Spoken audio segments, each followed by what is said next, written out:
So today I have good news and I have bad news. Are you the people who like good news first or bad news first? Bad news first. Okay. Uh, the bad news is that out of the 13 of you, only 3 people turned in the assignment last week. The good news is we don't have a lot to look at as a consequence of that, so we're going to just jump right into the rest of this stuff. I'm going to take a look at a couple of peeks of things. So guys, I just told you this in the very beginning. The success to this class, the only thing that you have to do to this class to pass it really is to show up and do the assignments. The assignments, I know that they seem challenging. That's okay. You're much better off doing it, making an attempt at it and turning that in than just blowing it off. I do want to go over my late assignment policy again. So if you are anywhere near a browser, if you could please go to our website, to our Canvas site really quickly. I just want to make sure everybody understands this part because I'm going to get flooded with people at the end of the semester saying, well, can I turn this in late, or can't I do something for extra credit, or can't I do any of this stuff, whatever, and there isn't. So I just want to make sure if there's any doubt, if you go to the very top of our Canvas site in the modules page, not session 1, but the one above it where it has course overviews and course resources. If you click on course resources, there is a thing big as life right here that says attendance policy. And in this attendance policy, you will see at some point down here,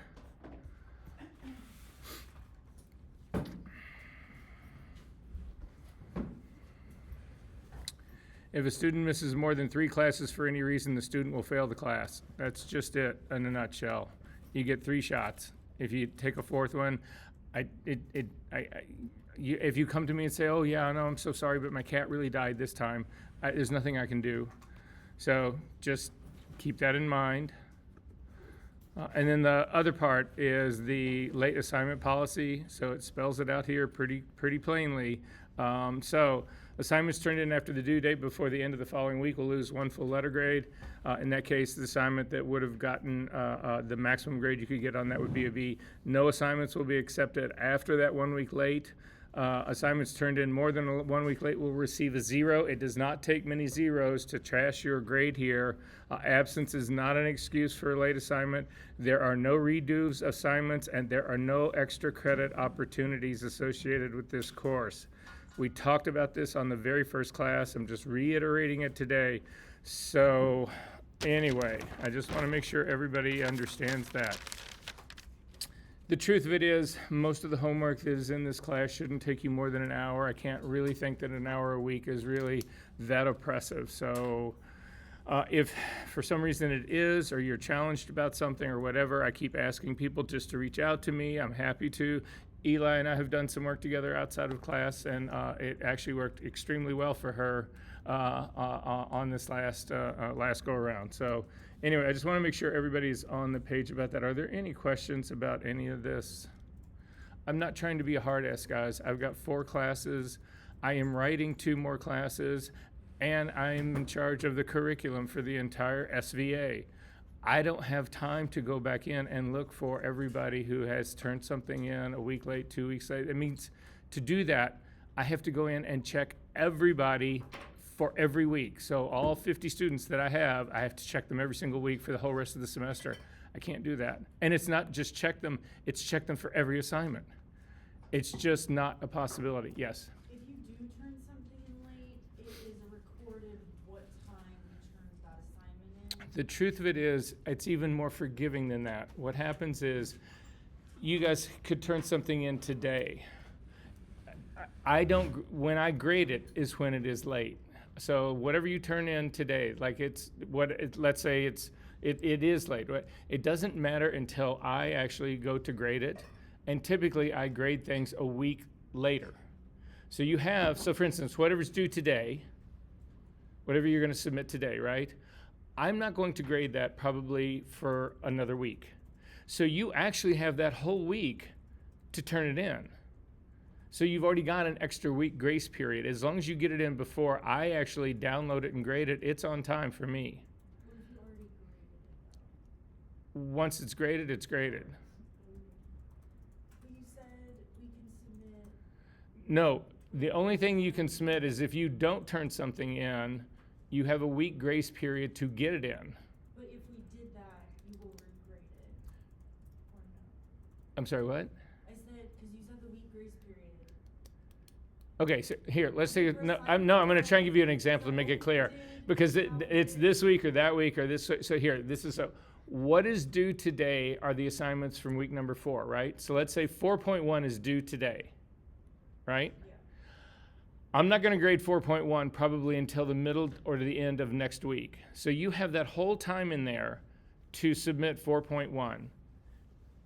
And until I grade it, it will not be considered late. Even though it's due today, you could turn it in next Tuesday, next Wednesday. As long as I haven't graded it, it's not late. So then we get to next week, this same class. At that point, it will have been graded. So if somebody then turns something in after that, they again will probably get that other week extension for until I grade it to fall into this not late place. So, and the truth of it is, because I don't grade things immediately the day you turn them in, and I don't pay any attention because this is all flagged about when you put it in, it's how many days late, how many minutes it's late. I don't pay any attention to that. It's late if I am grading it and it's not there. Other than that, so it's like you have, in all honesty, a week and a half, 2 weeks to get something in. So, okay. All right.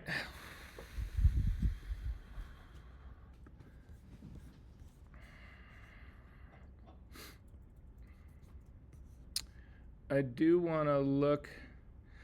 There's a couple of terms that I've used, and I just want everybody to understand what those terms are. So again, I'm going to show some of the work that did get turned in. If it's your work, I'm not picking on you. It's just that that in the work that I saw, there was because typically when I show stuff like this, it's not just one person is doing this; it's a whole bunch of you are doing this. So I just want to make sure that. Everybody understands the language or the phrasing that I'm using in this. So the first one I want to look at is Kennedy's. And I want you to take out a piece of paper and write a couple of these things down. Just a few notes today. We're actually going to work on this image today, so we're going to do this entire assignment all over again here in class. Okay.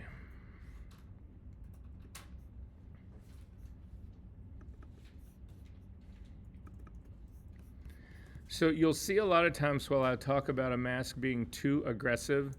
So when I go to look at these things, so I've got everything that I'm sort of like looking for is here. I'm going to turn off the base layer one so that we can see everything else in here. There is a red part of a hair mask in here, so I'm just going to pull this out and turn off this so that this is basically the whole composite. And I'm looking just now at the mask layers. I mean, if you turn on the full complete layer, you can't tell that there's any issues here. So you can see that there are some issues here, but that doesn't mean that those issues are incorrect. We will talk about what that means in just a second. But what I did want to talk to you about is this, what's happening in this blue layer. So I'm going to hold down my Option key and click on it, and all you can see is the blue layer. And if you take a look at this, as we come in on this, you can see this for me is a mask that is too aggressive. Now, when you look at it, you might not say, Kennedy, this is yours. So, but again, I'm not pointing you out. I made this whole speech about how it's like I'm just trying to get everybody to understand the terms that I'm talking about. So when I say your mask is too aggressive, people are like, well, what does that mean? So this is just, I'm showing them what it means. So that's all. I'm not picking on you, I swear to God. It's fine. Okay. So when you look at these things, one of the first telltale signs that I see about a mask that's too aggressive is the edge. You're always looking at these edges. However, you can't always tell. So what I'm encouraging you to do, the thing I want you to write down or to think about when you're looking at these things is you need to view the mask in every possible way that you could view it to really get a sense of what's happening to it, whether it is too aggressive, not aggressive enough, whether there's contamination in it, whether it's been hand painted, all of those issues. You need to look at it in different ways. So the first thing that I do is I'm going to invert this mask. So I'm just going to click on it and hit Command I and invert it. And this tells me that it's way too aggressive. All of this hair that's in here, this is all clumped up. This should all have open spaces that actually have background that's actually showing through it. If we take a look at any of this even closer, this is not all hair that's put together in here. So this is an extremely aggressive mask. However, to make sure I feel that way about it, if you hold down the Option key and click on the mask, this is where you can really see it. So in here, I can tell I'm losing all these little fine hairs that are out here, but all of this stuff is immediately blocking up. There is no small transition. There's no soft transition that's going from this white to this black. These edges right here are all just as pure white as the interior of the hair. So it was just a question of when Kennedy made this, that I'm sure this happens. It usually happens when you're doing the levels adjustment. It's just getting pushed too far, and that usually is a consequence of picking an incorrect point for where you're actually trying to figure out where the hair should be, the point in the hair where it should either be black or white, respectively. So that's what I mean when I talk about too aggressive. You can see it here. I'm going to make it even worse here just so that you get some idea exactly, so you really know what I'm talking about. So if I hit Command L on this and then really crank this guy, this would be a far too, look what's happening here now. You can see this whole thing starts to just shred. And this is not what you are ever looking for, because this doesn't look believable on any level. So anyway, that's what I mean by too aggressive. And I can't strongly suggest enough that you check your masks independently of each other. Just look at them by themselves without what they're doing. Look at them both in the positive version and the negative version. So I'm going to show you one more really quickly.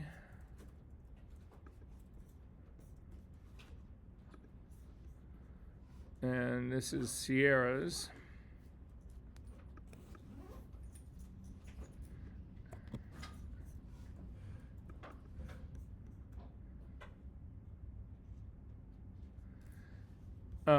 Okay, so hang on one second. I'm going to do the same thing. I'll turn off that background part. And then I'm going to look at these one at a time. So this would be actually the sweater mask. And if we take a look at the sweater mask, you can easily spot problems here. You can see blue background right there. I mean, it's big as life. So if you're just looking at your layers by themselves, that's fine. I also look at this edge right here, and there's no question that this edge has been hand painted. This doesn't happen. This line right here simply doesn't happen. If I take a look at the mask, just hold down the Option key and click on it, you can see it looks like there's some part of a selection in here, so maybe the object selection tool, maybe not. But little things like this really make me wonder if that's not partially been hand painted or gone in and adjusted some other way. If I actually take a look at the skin, you can see right here, this is a big problem right here. I don't know how this gets escaped, right? This is the skin that's accidentally been painted on. If you do this, don't worry, you've all got the virgins are still sitting right down here. Just make another copy of it, pull it up here and throw the mask on it, and at least you won't have these big orange or yellow spots on the forehead. But again, I'm looking at this part, and I can promise you this right in here has all been hand painted. There's nothing that would select that. So if you want to see, again, what the mask looks like, hold down the Option key and click on it, and now you can really spot it. So those are the things that I need to keep suggesting that you actually look at. There's one other that I want to look at really quickly.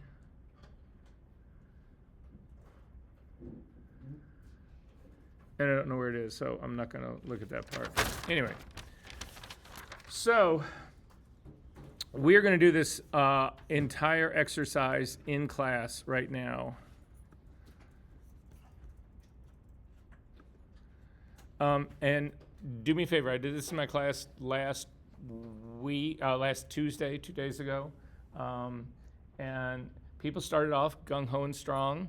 And then as the afternoon went off, one person after another just started to peel away and then just sat there watching this. If you just sit here and watch this, not only will you just be bored to death, you won't absorb any of what's going on. So I've asked you this before, I'm gonna ask you again. If you get caught or something doesn't work and I say, okay, do this, and it's not happening for you, just stop me. It's really easy to fix it, and that lets you go on and continue this work, right? And I want to go through this. This is the last of the selections that we're doing today. This is it. So, we will use selections for the whole rest of the semester, but this is the last of the strategies that we're going to look at.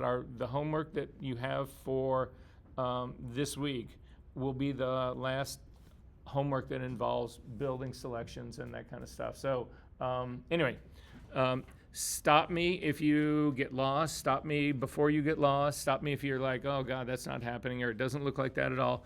We will all be able to get through this if you just stick with it. All right. So to start this, I want to do it with a completely clean version of that Sunny file. So you can use the file that you turned in if that's what you want to do. That's fine. But, and your tablets will come in handy today. So if you've got your tablet, you can go ahead and get that out and get it ready.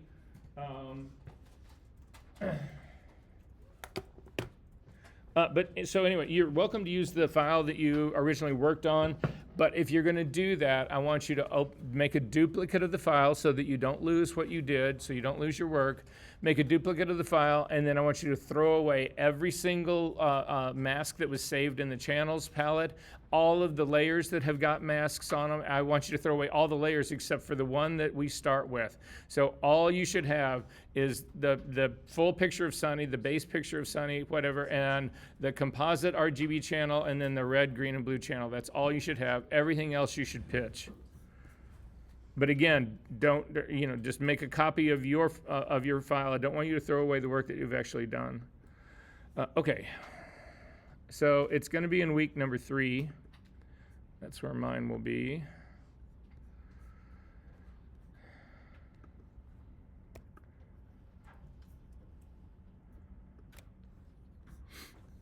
And of course, the one I've got's full of shit, right? So I'm going to select the top one, the bottom one, and pitch them all.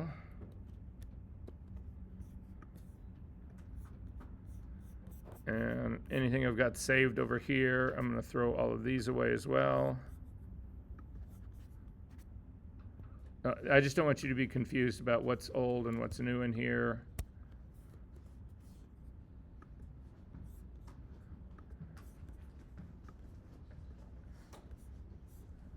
Okay, so I'm back to the beginning of mine. So is everybody sort of ready to go? I can wait. Who did I just lose? I'll wait.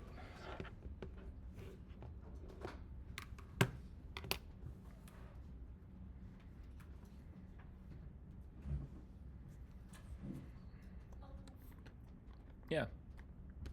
Sorry, I didn't know my hand up. Yes? Either one of you. Go for it. I left my stylus at my apartment. It's not far. Is it okay? No, you don't need it. You don't have to have it today. You don't have to have it today. You can use it, but you'll be able to get through this without. I also left my mouse. How about a trackpad?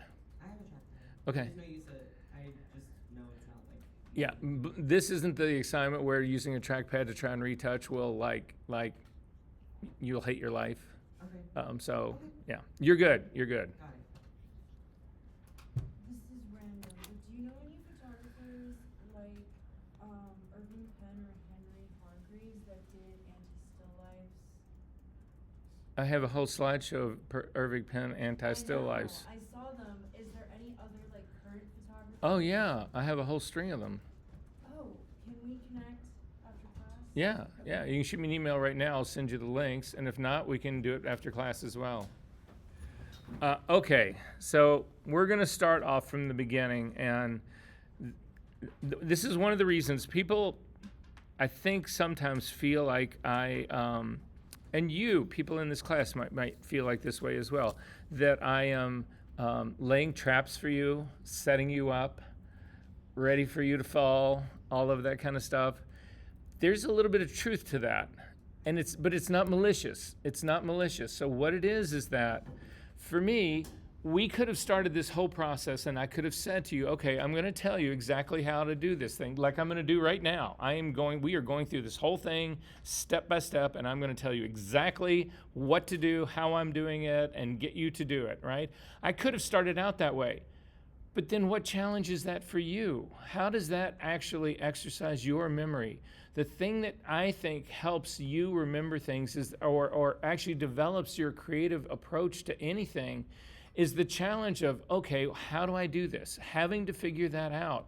If somebody just gives you a recipe, then that's all you'll ever have. You'll never have anything more than that. So I don't want that to be your experience.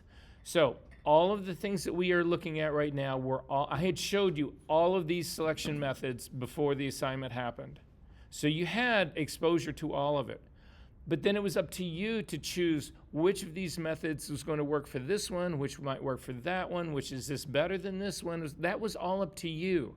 But in doing that and trying to figure out which is best way to do things, whatever, that's where you really begin to experience these tools and really begin to learn these things.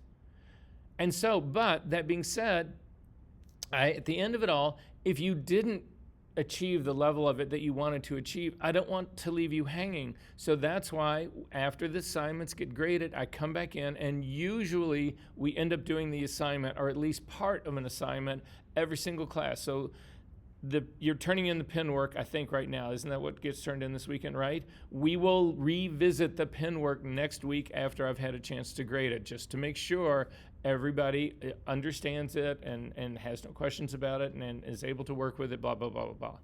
Does that sort of make sense? So I'm not setting you up in a way to make it malicious. What I'm trying to do is challenge you in a way that it forces you to explore these things and decide. And for all I know, there's people who come up with really clever solutions to doing shit that surprised me. So that's kind of the idea. But believe me, there's nobody who wants everybody in this classroom to pass more than me. All right. So when I first start this and take a look at it, what's the most challenging thing that you would think exists in here in terms of making selections? Well, the hair, and certainly the hair on this side is a super challenge, right? I mean, not the hair in here, this part right in here, but stuff that's on the outside edge is. But what about this? Has to be the single most challenging part of this whole image, right? If you actually take a look at your info palette readout, if you hover over the hair, it's in the mid-30s and it's a neutral gray, pretty much. If you hover over the little skin in there, you can see it's really close in number. This is a nightmare to try to actually get this to separate. So a lot of you tried to get it to separate. A lot of you just gave up and painted a line right down here, but none of you decided just to get rid of the skin. Why on earth would you try to make this selection when you know you can't? Or if you didn't know you couldn't, you sure know now. And that's the reason I don't want to tell you everything. Oh yeah, just go in and do this. I'm hoping that this is something that you would actually start to think about and say, oh, well, maybe it's just simpler maybe it's just simpler to get rid of the skin, and then I don't have to make the selection of it. It's what I would do. Who knows? Who would possibly know? Right? So anyway, that's how we're going to approach this. So to start with, you are going to make a copy of this image, of this layer. Command J will do it. We're going to double click on Command J and we're going to rename it, and we're going to call this Pixel Retouch.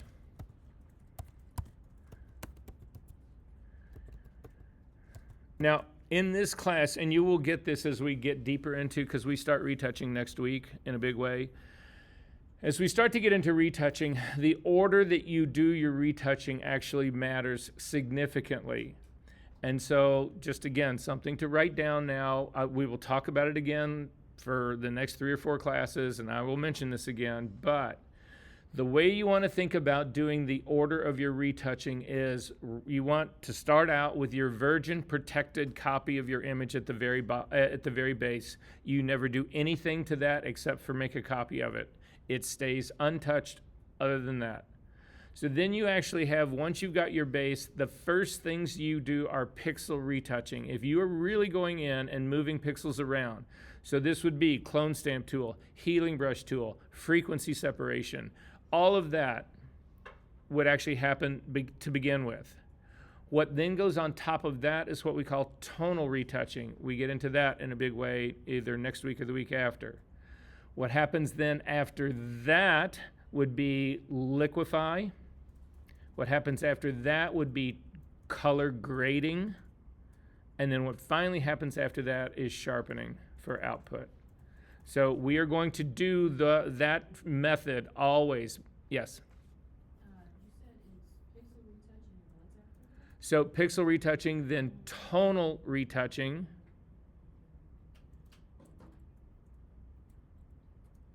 Then liquefy, and then color grading.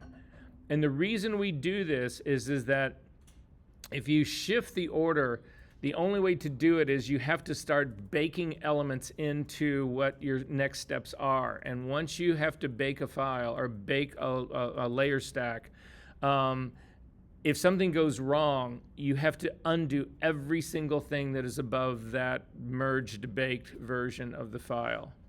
So for instance, if I do my color grading first, and then I start to do my retouching, all of my retouching is based on that color grade.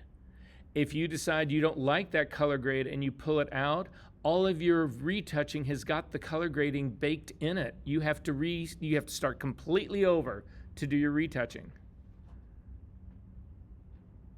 So there's a method to the madness. Okay. So for me, I'm going to start off with this. Most of you guys, if you wanted to actually get rid of this part right here, would use the clone stamp tool, and that's what we're going to look at. There's a problem with the clone stamp tool that I want to show you right now. So to get to the clone stamp tool, just hit the S key. It'll give it to you. When you do that, again, your eyes should jump up to the options bar that's up at the very top. The thing about the clone stamp tool is that the way most people work with it, the way the tool is set up, the default is to have a 50% hardness. A lot of people, though, cheat even more. They actually make it a completely soft brush because they don't want it to be obvious where they're doing this retouching. They want it to be really smooth as it actually blends into the other areas. The problem with that is that when you use a soft brush, the center of your brush in the clone stamp tool, we're replacing pixels. We're taking pixels from one area and moving them to another area. So in the center of your brush, it does it at 100%. It's a complete 100% replacement. But as you start to move out to the edge of the brush, as the brush starts to get softer and softer and softer, the pixels that you are moving to replace the old ones fade. And so what happens is that as you start to get to that soft edge, you are mixing old texture and new texture. They are being mixed together. And you think it looks good. It doesn't. What you're doing is that you are mixing some of the new texture with some of the old texture. And it just ends up being awful texture. So what we try to do is we try to work with as harder brushes that we can that'll get the job done. But you can't use a 100% hard brush, because if you use a 100% hard brush, you will actually see the line where you're placing pixels. So our ideal place in here is usually when you use the clone stamp tool. I prefer for this kind of work to be somewhere in around 3/4 of a hardness. So somewhere in that 75% range. It's a little bit harder than a medium brush than a 50%, but it's not anywhere near as hard as 100%. So that's where I'm going to set mine. When we get into doing frequency separation work, we will actually bump this up even higher because we have a little bit more forgiveness when we're doing that sort of process. So at any rate, that's how I'm going to set mine. A normal blending mode, 100% opacity, 100% flow. I'm going to use my bracket keys to make my brush a little bit bigger. And if you see this one big curl right here, I want to start. That's going to be my source point. So to use the healing brush tool, you hover over where you want to source your replacement. So I want to replace the pixels that are all of this open hair where skin is showing. So I am going to pick my source first and then use that to paint over this area that I want to hide. So I am going to, oh, Jesus Christ. I am going to hover over this curl right here, hold down your Option key and click. That is now set my source point. And now when I come over to this other side, you can see I'm getting a preview of what's going on this other side over here. Does everybody have that preview? Because you can turn those things off. Everybody has that. Does anybody not have the preview? I think it's because I made mine into a smart object. Oh yeah, if you have a smart object, you cannot do this work on a smart object. So your base can stay as a smart object, but the copy that you made that we're working on, you need to change that to a regular layer. To do that, come up to the layer menu, down to smart objects, down to rasterize, or down to rasterize over to smart object. And you'll see that little icon on the lower right-hand corner goes away. Did that work?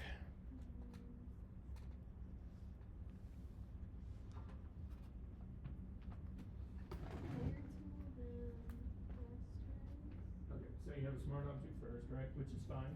So this one is no longer a smart object. So yeah, so you should have gone to get to it up to the layer menu,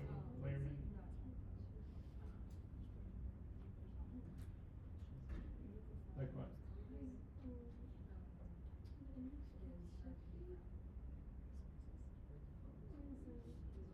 What tool do you have selected? It has a close thing. So hit the V key. Let me just see something real quick. No, you're okay there. I'll go back to the S key. It's the retouching assistant. Retouching SP26.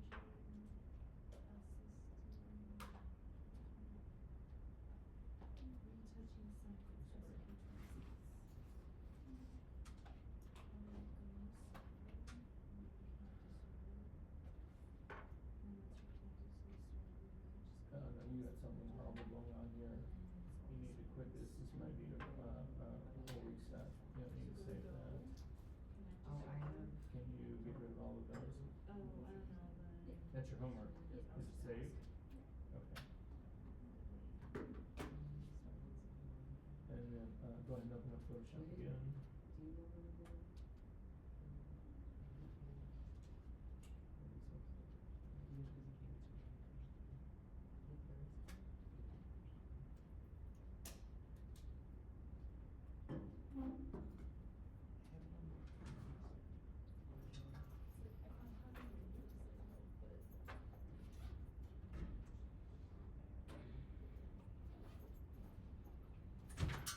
Oh my god. This is like your OS is Sure, like I gotta check 10 years old. At least. You need to update this.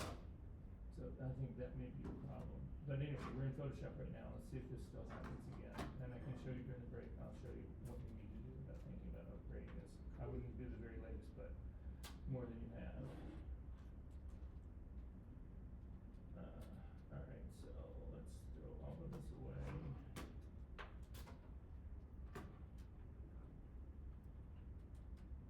And I'm gonna just go ahead and rasterize that. You don't need to keep that. And just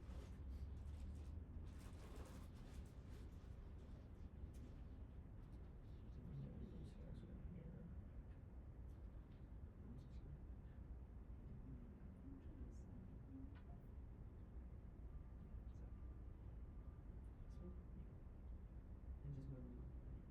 Oh.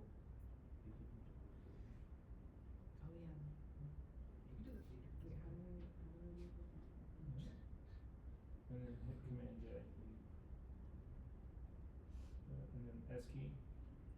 And then hover over this area here and see if it starts to move again. Make it much more smaller. I think it should be good. Okay. So, again, if you sampled that little curl and you come over here, you should see a preview of the curl. And all I'm going to do is come over here and I'm going to click and drag down to try to hide. I'm going to stay away from some of this light area, but I'm just going to try to fill in all of those parts of skin that I don't want to have to try to pick. And so when I do this, there's also, you need a little bit up at the very top up in here as well. When I do that part, it looks kind of okay, unless you know what you're really talking about, because you can see that repeating pattern 1,000 miles away. This curl that's right here is identical to this curl right here. Now, you could do other things about this. You could sample, say, another point up here. So I'm just going to option click another sample up here and just pop that like that. But then the truth of it is, if you look at this really closely, you can see that you've got hair that is starting in the middle of nowhere and coming out in the middle of nowhere. I have a repeating pattern here. I have it here. I have it here. And all of this, I mean, this is hair that's starting in the middle of nowhere. Explain this to me. How does that ever happen? That's just not real. Couldn't you just do content aware fill? You could try content aware fill. I actually tend to want to be more deliberate about it. So I'm going to show you what I think is a better way of doing it. So if you've done all of this stuff, you can go back in history. We are not going to use the clone stamp tool to do this. I'm going to double click the hand to get all the way back out. Instead, what we're going to do is we're going to try to rebuild the hair using the hair, but we're going to try to rebuild it. So hit the L key to get the lasso tool. And when you lasso this, what I need you to do is I need you to lasso. The biggest problem when people try to do this is they select too small of an area. You need to select the entirety of the hair on the left side of this girl's face. So watch what I'm going to do with my screen. I'm going to click and I'm going to draw up here, staying way away from that hair edge so that I get all of it. Go outside of your image and then come all the way over. You'll see, even though my cursor is now halfway to the palette, my line is being drawn right along the edge of the image. And then I'm going to come back into my image and finish my selection. So you want the biggest selection that you can get. You don't need to select the hair on the other side. That will not help us. But this is, you want everything here because you don't know. What ends up happening is that people run out of hair, and that's because they made a selection that was too small. So I do not want to do that. And then I'm going to jump this to its own layer, Command J.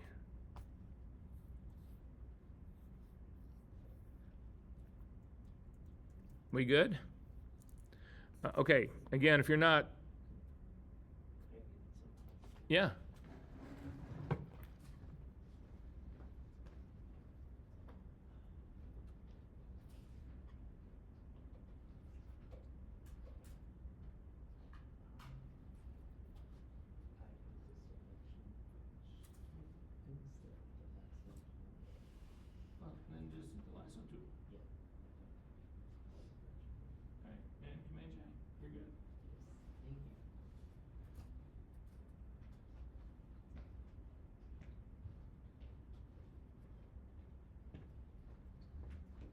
Okay, so to break this from being a pattern, we need to modify this patch. So the first thing you're going to do is hit Command T. If you can't remember Command T, just go up to your edit menu. It's a transform. It's just a free transform. So again, Command T or go to the edit menu down to free transform.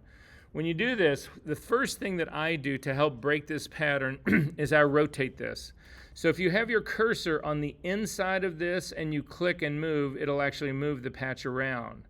But if you come to the outside of the patch, outside of the bounding box, the transform lines, you will get a double-headed arrow that'll allow you to rotate this. And you will see it's rotating around the anchor point. That's what this anchor point actually does. And that's fine. So I'm going to rotate it around the anchor point. But that's not enough. I need to change this even more. So I'm going to grab the handle that's on the very side, and I'm going to click, and I'm going to crush this. And then also I'm going to click on the handle that's on the very bottom and click and drag it down to stretch it. So now the hair is somewhat similar, but it has been somewhat changed. You can also warp this a little bit more, which is what I'm going to do. To get to the warp tool, you can either go up to the edit menu, down to the transform set and pick warp, or it's this little icon right up at the very top in your options bar. If you click on that, you will then get a grid that goes over the top of this patch, and we can put a little bit more bend. For me, I feel like it's a little too straight right now. So I'm going to grab one of these handles and push it in to just get it to bend a little bit. I'm going to do the same thing on the bottom one, and then the top one, I'm going to push back in the opposite direction. But basically what I'm trying to do is just get it to change enough so that it doesn't look like you're doing what you're doing. I'm going to try and grab a handle up here at the top and pull this down. Yeah. So that's beginning to look considerably, I keep looking at that one curl. It's looking considerably different than the one that was above it. And then I'm just going to say, okay, click on the check mark up in the very top of your options bar, and this is our new hair patch thing. So now we need to figure out where to actually use this thing. So it's hard to tell because the hair patch right now is actually covering the skin that I'm trying to hide. So our next move is to put a black mask on this so that I can see where I need to paint on the mask to fix this problem. So to do that, you can hold down the Option key when you click Add Layer Mask, and it'll put on a black one. If you can't remember that, that's okay. Hit Command-Z to undo that. Just add a regular mask. Again, it's the icon at the bottom of your Layers palette that's a square with a little black circle in it. Click on that. It will add a white layer mask, so you still see everything. But if you look in your Properties panel now, there is an Invert button. Just click on it, and it will now be black. If you hit Command-Z to undo that, the keyboard shortcut for inverting is Command-I. It will also do it. Command-Z to undo that. Black is my foreground color, so the keyboard shortcut for that is Option-Delete, which will fill it with black. Command-Z to undo it. Or up to the Edit menu, down to Fill, and in the drop-down mode for Fill and Contents, select black and say OK. So somehow you just need to get that mask black because now I can see the area that I need to fix. So now I'm going to grab a brush, the B key. Now the brush setting hardness is the same as as what we were using for the clone stamp tool. If it's too soft of a brush, you will end up mixing old texture with new texture or new texture with old texture, which we don't want to do. So I'm also going to set this brush to about a 75% hardness. It's a compromise between control and not mixing. A normal blending mode, 100% opacity, 100% flow. Click on the word Adobe to get that flyout menu to go away. Hit the D key to make sure that your foreground colors and background colors really are black and white. If black is now your foreground color, hit the X key to make white because I need to paint white on this black layer mask to show the patch that we're trying to do. So then I'm going to zoom in here to this area, and I'm simply going to start to paint this so that I've got this inside.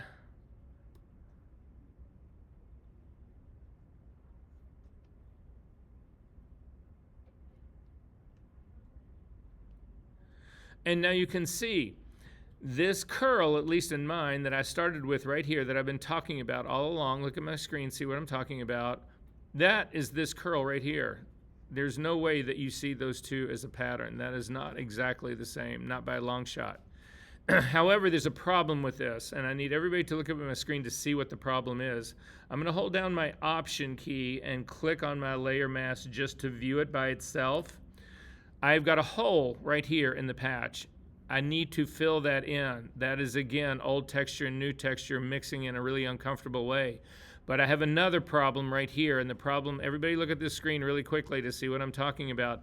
In this area right here, you have got hair, you got new hair that is starting in the middle of nowhere. And you've also got a smooth part right here that we need to smooth out. So without even looking at my image, I know I need to smooth this out to connect it. But most importantly, you have got to drag this all the way to the edge of your image. There are many images that we do that I'm going to talk about and show, and I'm going to talk about the fact that you did not do this, because now what I've got is I've got new hair that's starting outside of my image. So so what I'm trying to avoid is that I'm trying to avoid hair that looks like it's just starting in the middle of nowhere and going down, whatever. That's not what is happening here. So again, this will clean that whole part up. I've also got some stuff that's in there that's not completely done. I'm going to click back on this now, and we'll see what my image actually looks like. So this is what the hair patch is that I did, but this is not the one that you have to keep. Right now, the mask is in the correct place, but you may not like the hair patch that you've actually done. You want to leave the mask in place, but we can actually modify that patch all that we want. To do that, you have got to break the link between the two, because right now, if you hit the V key and grab the move tool, you're going to move everything. You are moving the hair patch and you are moving the mask as well. That's not what I want to do. Command Z to come back. Instead, I just want to move the hair patch itself.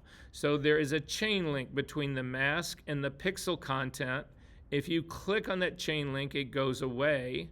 And then you need to make sure that the brackets, the white brackets, are around the pixel part of your image, not around the mask, because you can move either one. You could move the mask if you wanted to, or you can move the hair piece if you want to, independent of the other one. I want to leave the mask where it is because it's right where it should be. But this hair piece, if I click on it and then use the move tool, you will see I can change what's inside that guy. I can still transform that. Command T. So I can rotate this even more. I can actually push it around to find something that I feel looks better or that's more working better for me. I can continue to modify it. I can stretch it back out if I like, if I don't like the way it ended up being. I can kill part of that curl by hiding it underneath. You can do all sorts of things, but it's all happening in the space where it actually should be happening. And then when you're happy with this, you hit the check mark and say, okay. So now I've got my hair fix that is on top of my pixel retouch. I want those all to be a single layer. So to get this to be a single layer, you hold down Command E and it will merge that patch down into the layer that's underneath it without changing the name. So the layer that's underneath it is still pixel retouch, and that is where I would start. How long did you guys try to select that skin? Right? And it would have taken you 2 minutes to just hide it. Yes? What was the last step then? Command E will actually merge it down. So at this stage of the game, I would save my work up to the filter file menu, down to save as, put it someplace. Again, this is not homework. You're not turning this in. But I would still save it. It's just these habits should just come natural. Okay, so that gets me that far. So at this stage of the game, I'm now going to make a copy of this, Command J, and I'm going to retitle this new version. I usually do just an NV, capital NV. This is now my new base starting layer, because I don't want to have to do this for every single, all 4 layers. I just want to do one, and now this is going to be my new version. This is going to be where I start. I still do not get rid of the stuff that's underneath here. I don't merge that down, because if something goes horribly wrong, I can backpedal all I want. Okie dokie. So now, has everybody here got the new version going? Are we good on this? No. Where are you at? I was just working on Okay. this, and So it looks good enough. I mean, you don't have to keep going on that guy. I mean, you're fine. what do I? Okay, so there was a way to save it or something? you want to merge it down into the pixel one, so it is Command E. Okay. Then you'll see, oh, no, There we go. yep. And so this is now clean, so now you're going to make a copy of this, Command J, and you're going to rename that new version MD, Thank you. and you're good to go. Sure. Is everybody else okay? All right, so now we've got the new version. I do not want to work on this. This is another version. This thing stays protected. You do not screw around with this thing. You make 4 layers, 4 copies of this now. So Command J 4 times. 1, 2, 3, 4. And then we are going to rename them. I'm going to start at the very top. And it doesn't matter what order you put these in. I'm just going to do hair at the top. I'm going to do skin underneath it. I'm going to do sweater underneath that. And then I'm going to start with blue background. It's better to call it blue background than just background, because background can get really confusing with the layer at the bottom that's called background as well. So that's why I put the blue in there.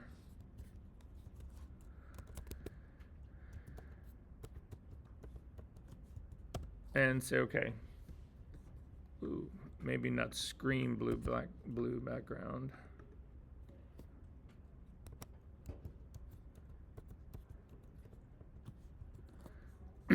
Okay, so I'm going to turn off everything except for my blue background. Now you can go and try and work all the little eyeballs you want, but if you hold down your Option key and just click on the eyeball of blue background, it'll turn everybody else off. So all the other eyeballs are off. If you don't change anything and you hold down your Option key and click on that eyeball again, it'll turn all those eyeballs back on as well. It's just a quick, fast trick to go back and forth. So I want to actually go after the blue background here. Now, there's a number of ways of doing this, a number of strategies to do this, and I've looked at most of them. I'm going to do the shortcut one because we don't have a ton of time today, and I actually think it does a fairly good job of this. So what I'm going to do is I'm going to just use select subject and see which one I like. So to do select subject in this, you can come up and do the select menu and come down to subject. The problem with this is that you have two options when you use select subject. You have the cloud, which means that this image is going to get sent up to Adobe servers. They will do the selection work there and then send it back down to you. And then also the other one is that you can do it on your local machine. You can do it, literally your computer will actually do it. Now, most people are under the illusion that, oh, well, sending it up to Adobe's got to be better. That is not always the case. You have to figure this out. You've got to try these things to see. So that's what we're going to actually do here. To get to that option, to be able to pick the option, you need to select the quick selection tool. So come over, it's the fourth tool down, the fourth group down. Object selection is now at the top, but if you click it and you get the flyout menu, you can go to quick selection tool, and when you do that, you should now see a select subject in your options panel with a little drop down arrow next to it. If you click on that drop down arrow, you'll see mine says cloud. This is something that we set up in our preferences in day one. We said, okay, the default selection for the select subject is going to be the cloud, because in many cases it does work better. But that doesn't mean you're not going to see what the device one looks like. So at any rate, we will start with the cloud one and just see what it looks like. So with that selected, hit select subject. And we now have a selection going. And then you're simply going to add that as a layer mask here to your blue background. So click on the add layer mask, the icon at the bottom of your layers palette. That's the square with the white square with the black circle in the middle. And so what this does is that actually puts on a layer mask. However, I want it to show the blue background, and right now it's hiding the blue background. But before I do any of this, I want to go in and inspect this guy. I want to go in and take a look at it and say, okay, this is what it's looking like right now. I want to know what it really did. So I'm going to hold down my Shift key and click on the mask, and it turns it off. And then it'll turn it back on and then back off. And you can see all these fine little hairs that are in the middle all got obliterated by doing this. So this is losing all of the fine little hair parts that are in there. I'm not thinking that's a great mask, to be honest with you. I'm also going to then hold down the mask and hold down the Option key and click on the mask so I can see the mask. Now, in my sense here, this mask is too aggressive. It's actually losing all those fine little hairs, and it's also blocking up this edge line really, really, really, really tightly here. I'm not happy with that part. And then finally, I'm going to click on the image again so that I can see it. I'm going to invert my mask, Command I. So looking at it a whole different set of ways, and you can see it's leaving all of that fine little hair that's actually behind in here. So, you know, is this the best mask? I'm hoping not. I'm hoping we can do better than this, but we'll see. At this stage of the game, I want to save what my image looks like using this mask. So to do that, come over to your history panel, and you want to click on the little camera icon that is at the bottom of your history panel. And it'll open up a dialog box. Who did not get a dialog box that just opened up? Okay, we've set all of these in preferences. We'll keep going. So I'm going to cancel out of here. To have that happen, look at the little three, the hamburger menu items that's just to the right of the history tab. Click on it, come down to history options, and these are the four that you want to have selected. Automatically first is on by default. Automatically create new snapshot when saving, you need to add. Show new snapshot dialog box by default, you need to add. And then I don't know if make layer visibility is the default or not, but go ahead and check it. You do not want to check nonlinear history and say okay. Mine were all checked and it's still not. Then you've got an older version of Photoshop. This has been something that has been broken in Photoshop for the last 3 or 4 years. Finally, this newest version, actually this newest version and the one right before it fixed it. So you're at least 2 versions old on your Photoshop. I have the 2026. If you come up to your Photoshop menu at the top and you come down to About Photoshop, do you see 27.3.1? No. No, you don't.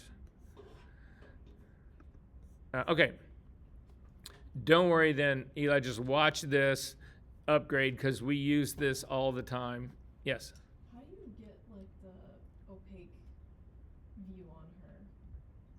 Because I have all my other layers turned off, but Yeah. I don't know how to view it so it looks like that. No, you don't. There's something in the bottom you don't have turned off, or at the top that you don't have turned off. Oh, I see. Yeah, there's Oh, one of them okay. in there. Thank you. Sure. Okay, so for me, I am going to click on that little magnifying glass, and I'm not magnifying glass, the little camera, and I'm going to call this a subject cloud, and say OK to that. And then I'm going to go up to the very top, and you can see at the very top, I now have a history state that's called subcloud. So that's what this image looked like when I actually made the selection using the cloud. So then I'm going to throw this thing away. I'm going to come over and throw the mask away. So just grab the mask, throw it down into the garbage. Do not apply it. You want to delete it. And then we're going to try the other version of this. So again, go up to your select subject at the top, click on your drop-down menu, and this time say device, not cloud. And then click on select subject again. It makes a selection. I'm going to add it as a layer mask on my blue background. And then I'm just going to invert this so that it shows what I'm hoping it shows. So Command I to invert it. And then we're going to see what this looks like in comparison. So I'm going to come over to the little camera again. I'm going to click on the little camera, and I'm going to call this subject device. You're recording this, right? Yes. Now you're making me paranoid. Can I make another new mask on top of You that? should have you should have thrown the first one away. Oh, okay. I see. And it's still on the same layer? with Yep, that? same exact layer. Okay. Yes. I got a warning that said that it couldn't find the subject. That happened to me too. Then you are, let's see what you're on.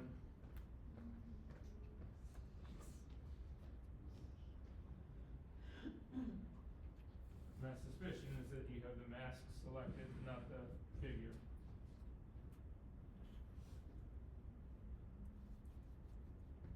Okay, so drop down menu, device, right? And then you're just on this layer, right? And then hit select subject.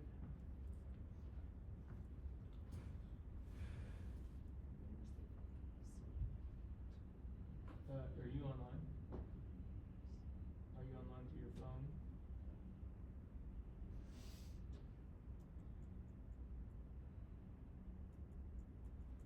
Come up, let me see what version of Photoshop you're using.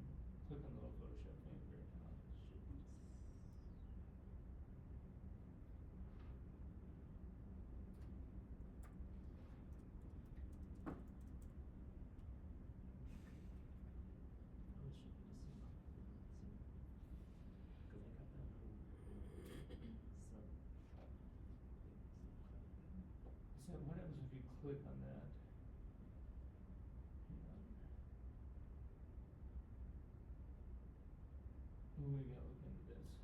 because, well, I mean, that's clearly ridiculous. There's a subject big as life. Is anybody else doing this on Windows? Once I tried it again, it's saying it's the difference between GPU and CPU components. I don't know if you changes that on your computer. Oh, so it might be that this version is not happy doing it on your device. So go back to the cloud. Did it work for the cloud one? Yeah, I got it. Okay, then that's an issue with that. So that gives me, at least we know what to look up. Okay, cool. So for those who cannot do it on their device, don't worry about that part. We're just gonna see, I'm gonna see what the difference actually in here is. So, I'm going to do up to the very top, and now I've got two of these history states, so I can go back and forth between them. If I click on the sub cloud, this is what it looks like. It's leaving a lot of that hair. The subject device is actually getting all of that hair. So the subject device in this case was actually a better selection than the hair one was. So this is where I'm going to stay, is with this one. I still want to take a look to see how I think that this thing is actually working. So I'm going to invert my mask, and I think that that's a really good hair edge. It's not too aggressive. All of this stuff is, I'm getting transparencies in this area, which is exactly what I want. I mean, this actually looks good to me. It's keeping a lot of fine hair in here. If I hold down my shift key and I click to disable my mask, I can go back and forth, and you can see this is doing a hell of a job keeping that fine hair. Again, am I losing a little fine hair up here? Sure, but I'm keeping the vast majority of it in here, which makes my mask look believable. So this is what I'm actually going with for this, for mine. I'm going to take a look at the other side over here just to sort of see what's going on over in here, and I'm feeling good about that. So again, but this is designed to show the blue background. So that's what I'm actually going to try to do here. So I'm going to invert this thing. And that is now my blue background. Save your work. Okay. Onward and upward. The sweater. I'm going to click on the sweater, make it active, turn on its eyeball, but I'm going to turn the blue background eyeball off. Again, I want to do these one layer at a time and just see where I'm going. Yes? When I was flipping between the snapshots, is it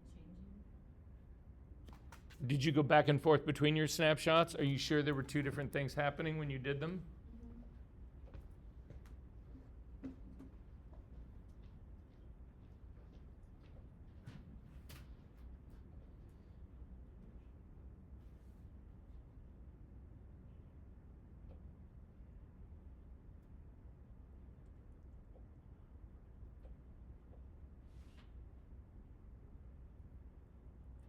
Are you sure the setting was changed? Use your drop-down menu again. It's still cloud. Anyway, just go ahead and do it right now. Throw this guy away. Go up and change that to device. Hit select subject. Don't change that again. And then just make a layer mask on there. And yeah, it's actually different. Don't worry about your history states now. You want to save that.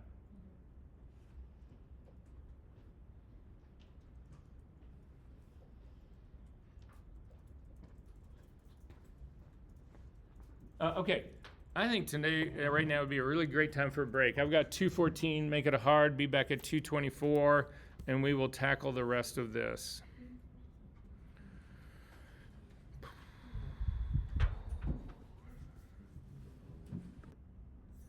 All right, so back in Photoshop, we're going to go after the next element right now, which is going to be the sweater. So to get to do the sweater, we're going to try another different method in here. So there's two options that I think we really have in here, and I'm going to see which one I think works better. So we're going to do the very same trick that we did before using history snapshots to see which we like better. So our first one is I'm just going to use the object selection tool. So if you go up to the toolbar, it's the fourth tool down, click on it. We're just doing the sweater now, Callie. So select the sweater section. Everybody turn all of your other layer eyeballs off, because otherwise you can't see when we use these masks. It doesn't look like anything has changed because you've got either the missing content above or below it that's turned on. So just make sure that the sweater is selected, layer selected, its eyeballs on, and everybody else is turned off. So the first one is I'm going to try object selection. So if you come over, again, fourth tool down, it's the same group that has the quick selection tool in it, but object selection now is at the very top. If you click on that and then come over and hover over your image, you'll see it'll pick your whole image at times. If you leave it and you don't move anything, it will actually eventually pick just the sweater.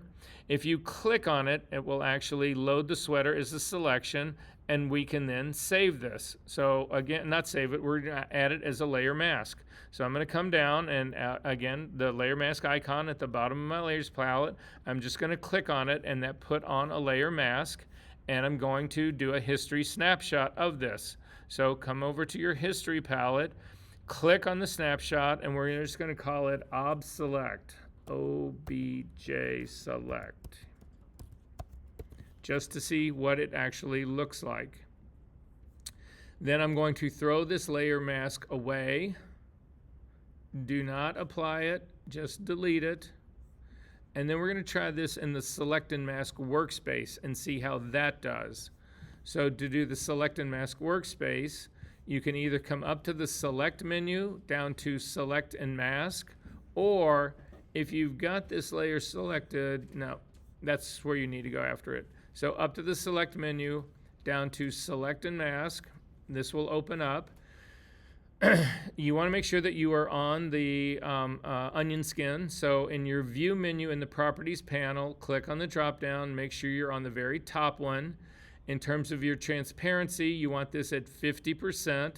So sometimes you have to change this to get this sort of like illusion of the onion skin. So what this is supposed to give you the illusion of is that you are peering through this onion skin. But then we use the selection tools to peel that skin away. So we're going to start with the very tool on the very top. That is the quick selection tool. Come down onto your image. Remember, we're selecting the sweater, but also remember, you do not want this tool to touch any line you want it to find. So do not let it touch the line where that sweater meets the neck. Don't let it touch the line where the cuff meets her hand. Just start working in this lower area down here and start to work your way around this. And you'll see this is what I mean by it looks like it's peeling the skin away, the onion skin away. You don't have that haziness that's on top of the sweater right now. It is still everywhere else. That's how you discriminate between what has been selected and what hasn't. Now, sometimes it's really hard to see that. So if you want to check to make sure that you've gotten all of the sweater or hope you've gotten all of the sweater, click on the drop-down menu here for the view and come down to on black and white, and you'll see, yes, I've gotten everything except those two things that are up by her hand and then also the nape of her neck. So if I go back to my onion skin, the things that I'm talking about are these. It's this thing right here. I've missed this part, and I've also missed this part of the sweater in the very back of the nape of her neck. Now, I can tell you I've tried this 1,000 times. You can try it again. It doesn't work, but if you make your brush smaller and you click to try to actually get this area here, you see it does a really skanky job of it, and that just looks horrible to me. So I am not going to do this. I'm going to hit Command Z to undo that, and I'm just going to accept the fact that this tool is giving me a lot of what I need, and I can fix those two parts in just a second. So then at the very bottom of your layers panel down here, in output 2, we are going to do layer mask because that's what we want. We want this to be a layer mask on this image. So I'm going to go ahead and say okay to that. And then I'm going to history snapshot this. So let me double click the hand to get it back out there. So I'm going to history snapshot this. So again, without changing anything else, I haven't tweaked this, I haven't finished it, but I just want to know which of these versions I need to continue to work on. So I'm going to click on the little camera, and I'm going to put in this one, Select and Mask, SEL and Mask, just so that I know the difference in the two.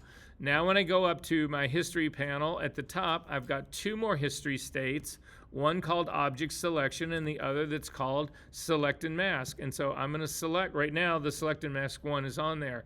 If you select the Object Selection one, I actually get a sort of a harder line that's in here. If I go to the Select and Mask, it's a softer line. I actually think that object line, the Object Selection, is better. I want to see what it does around the cuffs.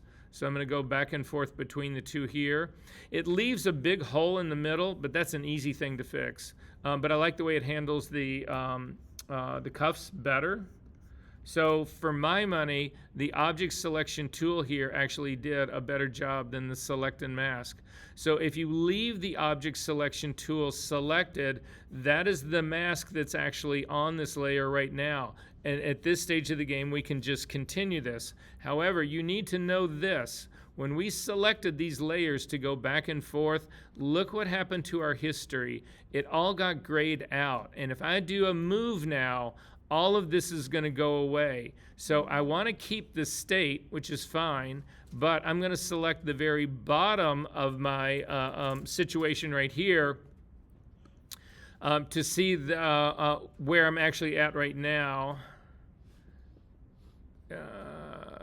Yeah, hang on one second. I want to make sure that that didn't change anything. Hold on one second. That actually did change something. Yeah, it takes me back. So I'm going to just lose my history states down here and not worry about it. So this is where I'm at right now. Again, if you then back out of your image, you can see there's a gigantic hole right here in the middle of her chest. So go to your layer mask to actually work on the layer mask. Hold down your Option key and click, and you can see it's right here. So I'm just going to hit the lasso tool and circle this around and fill it with white. White is my foreground color. Option delete. Or grab a brush, paint that with white. Doesn't matter. You'll get to the same spot. However, the back of the sweater at the nape of her neck and that area that's in her fingers is also missing here in this one. So I need to get those back. To get them back, hover over your layer mask, hold down the Shift key and click. It will hide the layer mask. Then click on the image content. So now we can see what we need to go after and get. So I'm going to go after the sweater at the back of her neck first. Pen tool. Hit the P key. Now we're going to start. You don't need to start right on this edge. I'm going to actually start down here in her sweater because I'm going to come out and do this whole edge selection around here and go back into her sweater because all of this is connected. So I'm just going to start down here. I'm going to come up here, and I need you guys to outline this with the pen tool that you just spent all last week learning how to use. And then when I come back down, again, remember, there's no straight lines really in nature. So now I've actually got this thing is selected with the pen tool, and then I need to do the part on the other side that's right by her thumb. But take a look at my screen or take a look at your screen. You have to realize is that there is a thumbnail that is showing there that is over that is hiding the part of the sweater. You do not want to add the thumbnail to this. This is selecting just the sweater. So make sure that you don't include that thumbnail.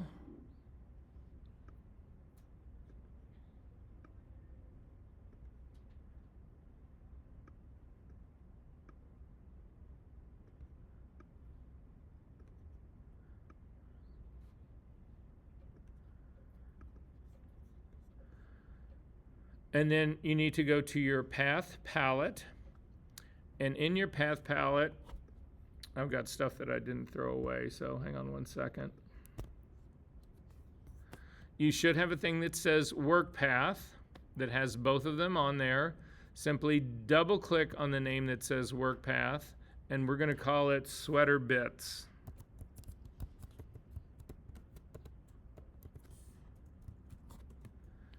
All right. Did everybody have a chance to complete that? I'll wait. And then you save it or you just rename it? When you rename it, you're saving it. Okay.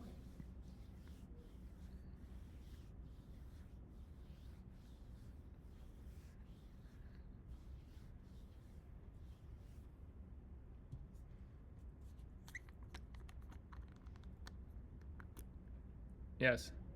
So when I use the pencil and I try to point in the pots, it always curves in a way that I can't control. Do you have the curve pen tool selected? Let me see. Are you trying to do this with a trackpad, with a tablet? Yeah, I'm doing it with the tab. Don't do it with a tablet. It's a pain in the ass.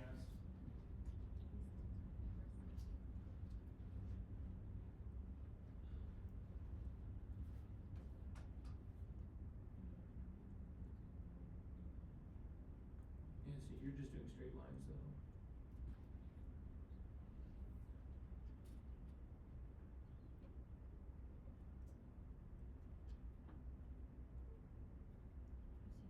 Yeah, no, that's exactly what you want. If you don't want that curved line, then you have to hold down the Option key and get rid of the second control handle. Go back one step. So, go back 2 steps. Start again. Alright, so just do one line. Click, come down, click and drag. Alright, and then don't get rid of it. Just continue to click and drag, and you'll see that the handle is, this control handle is going to impact where you go next. No, you held down the Option key. Again, that's not what to do. You have to go all the way back. Okay, we'll start to leave your hand up the Option key. Click and the point, and then come down. Click and drag. Keep going. Pull that handles out further. See, at that point you can't. No, since you let go, you're committed. So you have to go undo it. So yeah, click and drag. And now don't do anything. Just let go, and then move your cursor over here and start it. So where you're going now is controlling the shape of this, but that back handle is also controlling the shape of it. So for instance, try to go straight across this way, and you'll see it's a curve in there. So to get rid of that, you have to hover over that center point, hold down your Option key, click, and let go. And now you're started, this is it's a completely new point, so you can move it up here and you'll see it'll do a straight corner or anything else. So that's how, that's the trick. Yeah. Okay. So double click on the path, name it. Again, I call it sweater bits. Whatever you need to name it to know what it is. Hover over the thumbnail of this path, hold down your Command key and click. It will load it into a selection of marching ants. We need to soften this selection just a little bit. Again, the pen tool is too perfect at what it does, so to make it work for photographs anyway, we want to soften this up slightly. So up to the select menu, down to modify, down to feather, and I'm going to put in a 1/2 pixel. You can do fractions of pixels in this, and we don't. It's a very small selection, so we don't want to hit this too hard. So I put in a 0.5 pixels, and I'm going to say OK to that. And then I'm going to go back to my layers palette. In my layers palette, I'm going to click on the sweater mask that we're working on. So in this area, you can now see you've got these marching ants on this transparent area. These are things that I want to see. I want to see those pieces of the sweater. So on my layer mask, these areas need to be white. So again, white is my foreground color, so Option Delete will fill that with white, and I can now see those pieces. And you will also see the one that's on the backside of the nape of her neck. Command D to deselect, and we've got the sweater. Save your work.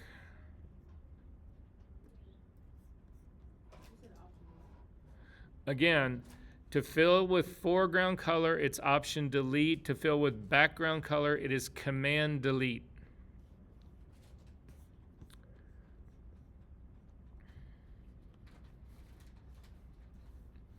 All right, is everybody good? You guys are much better than my last class, but I've told you that repeatedly, right? You're twice as good. That's why you're the 2s and they're the 1s. What? Oh, don't worry. I tell them the same thing about you guys, so it's like, just kidding. All right, I'm going to double click on the hand and kick back out. So now we're going to go after the skin. So click on the skin, turn the eyeball off, turn the skin on. So in the skin, I am going to, I don't like the way some select and mask works on this. And I'll show, not select and mask, the object selection tool. I'll show you what it does so that we can take a look. I just think it makes it, they've made the tool too specific. So let's just take a look and see what it looks like. So to do it, again, come to the object selection tool. It's the 4th tool down. Click on the object selection tool, and then just come over and click on the girl. And you'll actually see, for me, I just clicked sort of in the middle of her face, and it picked her nose. Wow, did I just say that? It picked her nose. Oh, I know. Wow, this is a tough crowd today. Okay, when you do that, if you look up at the options bar at the top, there's a little button that says select people. And if you click on the select people, if there was more, you'll get a drop down menu. If there was more than one person in here, you would have little face shots of all of them, and you could pick which person that you wanted to do this on. In our case, if you click on the girl that's in here, the picture of her, go ahead and click on that, you'll see it gets a drop-down menu, and this is everything that Adobe can actually find. What you see here changes depending on what ultimately the person is. So for instance, in this case, you do not ever see lower clothes. You don't see shoes. You don't see any of that. If she was full length, you would have all of those options would be in here. So it's analyzed the image and it says, okay, well, what do we want to actually pick here? And I'm going to say, okay, well, I want the eyebrows selected. I want the eyes. I want the irises. I do want the nose. I want the mouth. I want the teeth. I want the facial skin. I want the upper body skin. I want the hands. I don't want the arms. So that seems like a lot to me. But anyway, we'll see how it goes. So I'm going to go ahead and say, okay, apply this.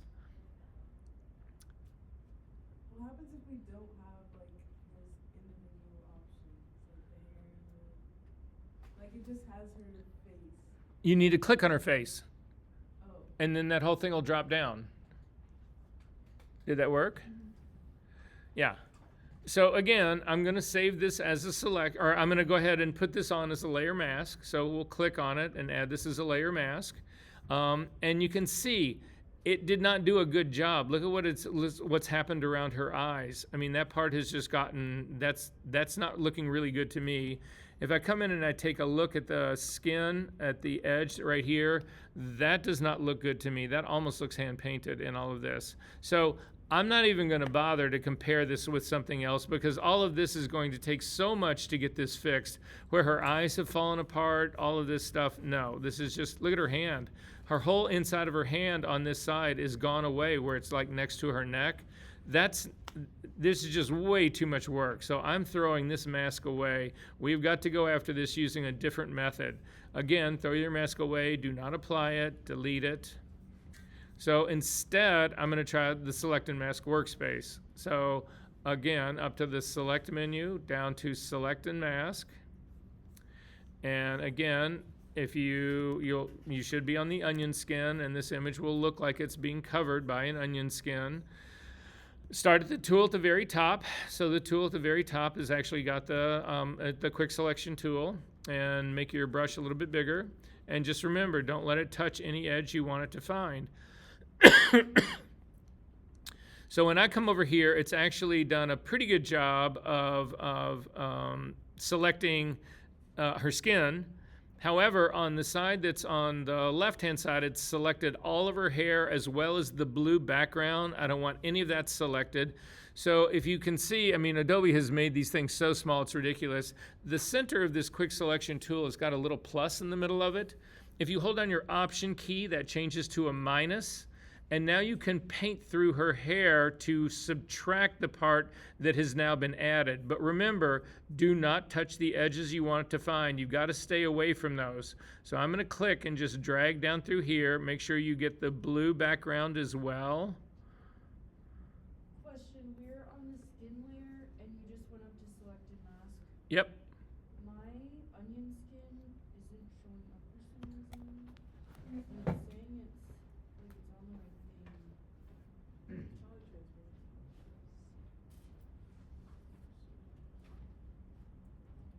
This is at 50%. Yeah, so cancel out of this. You've got the layers turned on. Oh, Yeah, that's all right. Yeah, guys, if you have more than one layer turned on, it ends up showing up. You don't really see the onion skin. But at any rate, this is working pretty well for me. I also want to go across and hit the hair on the very top.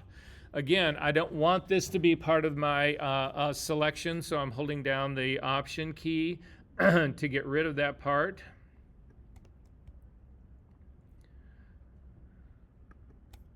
So my brush is a little bit too big to do that, so I actually am going to use the positive part now to try to bring back that little bit of area that's actually in there. Too far on one. So yeah. So this is actually looking pretty good for me. Where I have a problem with this is, again, the area that's between her fingers. But try as you might, when areas get really small like this, you can try to make your brush really, really super small in here to try to clean that out. You will never get it out. So I'm just going to do that with the pen tool once I get through all of this mess. So I'm not going to try to go after that part right now. However, while I'm here, I can look at, there's other options here. So if you look up at the very top, in your options bar, there's a button that says Refine Hair. If you click on that, you can see what it actually does, and it didn't do anything to the place where I'm looking to get it. So it didn't do anything for the where the hair is meeting the skin. It actually did impact where the hair is on the blue background, but it did damage to that. I don't want that to be part of it. So I'm going to hit Command Z to undo that. So this is what I mean. You can see this in real time. If you go to your drop-down menu and you come down to on black and white, this is the mask that I've got right now, and it's pretty good. I'm not worried about the outside edges of the hair, but if now I click on the Refine Hair, you'll actually see it adds all of this out here. I don't want that out there. This mask is only supposed to be showing the skin. Now it's going to be showing the skin as well as part of the blue background and part of the hair out here. That's not the skin. So again, these refine tools, you need to know that sometimes they do more damage than good.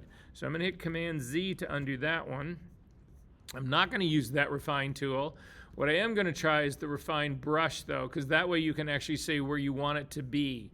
So it's the second tool down, the Refine Edge tool. Go ahead and click on that. Come over to your image. You don't want to do a really giant brush here. You want to keep this pretty small. I'm also going to zoom in, but I'm going to run it along the top up in here to see if this thing actually helps me. And I actually think it makes that transition a little bit better. So I kind of like that. I'm going to keep it there. I'm going to run it down this side of her head. I like that as well. I'm staying away from most of her. We'll go ahead and run it down here as well, because it does try to pick up the eyelashes again. And I'm going to continue to run it down here and stop. Do not try to do anything between her fingers. But then let's see what it does on the other side. This is where I'm really hoping it'll actually help me out. So I'm just going to run this down.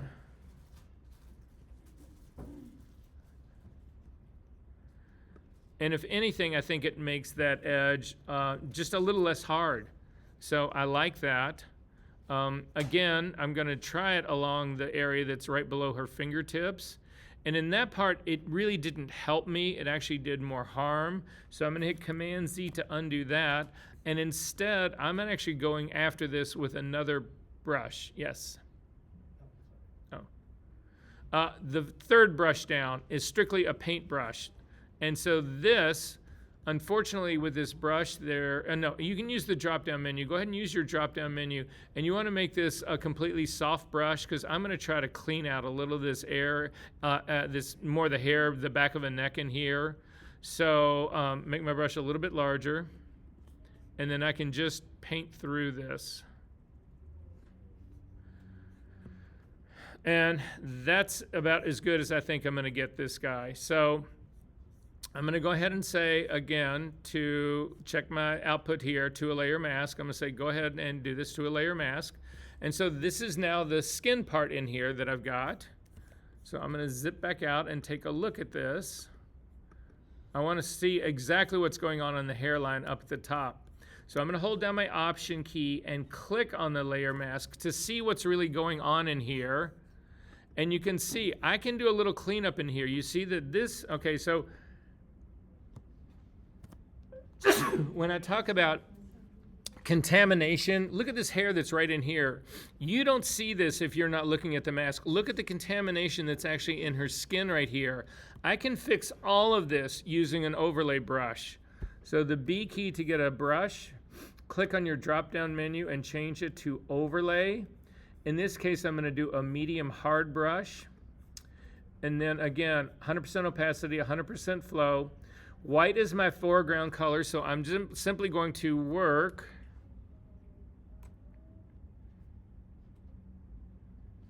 on the white area right in here. I'm going to stay away from this thing up at the very top, the very crown of her head. We'll get to this, but I don't want to start there. I do want to start here on this other edge here because this has got a lot of contamination in the skin that I want to get rid of. I'm not going to go too close to that line right there. I am going to work my way down here along all of this and clean all of that part up slightly. And the rest of that looks fine. Then I'm going to hit the X key because I've got a lot of contamination in the hair on the other side that I actually want to get out. So I'm just staying away from that transition line and working my way up to clean up all of those hairs. And then for the stuff in her forehead right here, I'm going to go to a completely soft brush.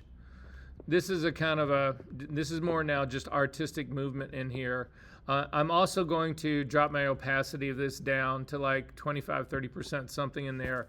I'm going to make my brush much larger. It will give me a much softer, large part of an edge. So look up at my screen to see what I'm going to do right now. I'm simply going to click and drag out and then realize that I've got black. So I'm going to hit Command Z to undo that.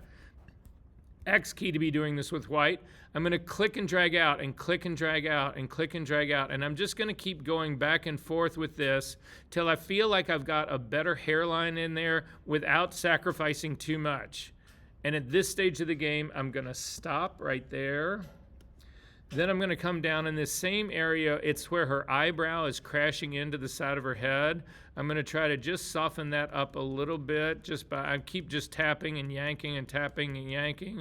I'm going to do the same thing in here to try to clean this up just a little bit without sacrificing too much in here. I don't really like the line that I got back there, so I'm going to hit off that guy. And then I'm going to zoom back out to check things out to see if I feel like there's a problem anywhere else. So I'm feeling like this has cleaned up the mask pretty well. Is that line on the edge there going to be super perfect? No, it'll be perfect enough for what we're trying to do though. So I'm going to click then back on the image itself so that I can see the whole thing. And then you can see I've still got two problem areas and they're right here in her fingertips. So this is where you go after the pen tool. The P key. And you're just going to outline, again, she's got a dark finger underneath. Make sure that you don't lose that part.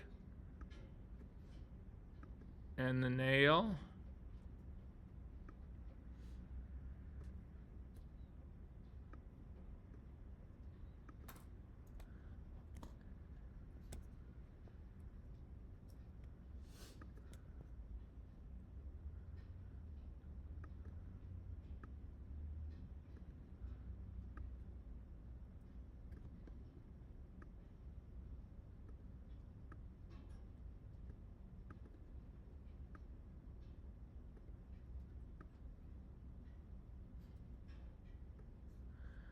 And then also that little area where it's blue background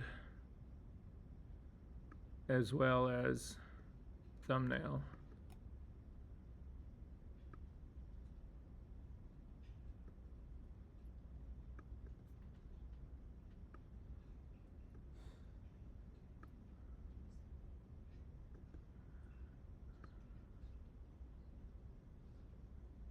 Oh, and when you come up, I always make this mistake. I start to outline the sweater. You got to get the sweater and the blue background both, because what we're trying to do is only keep the skin. And I don't like the way that last one worked. What's the tool if you want to go back to like your first pen mark and move it? And move it. Yeah. It's the white arrow. So click on the white arrow, and then you can click on any one point, and you can move it around. If you have control handles, you can actually click on the control handle to move things around as well. But at any rate, so I feel like I've got this part is actually pretty well selected. So I'm going to go to my path palette. We now have a new work path. It is just these two little bits that we've actually plugged in here. So I'm going to double click on it, and I'm going to call those finger bits.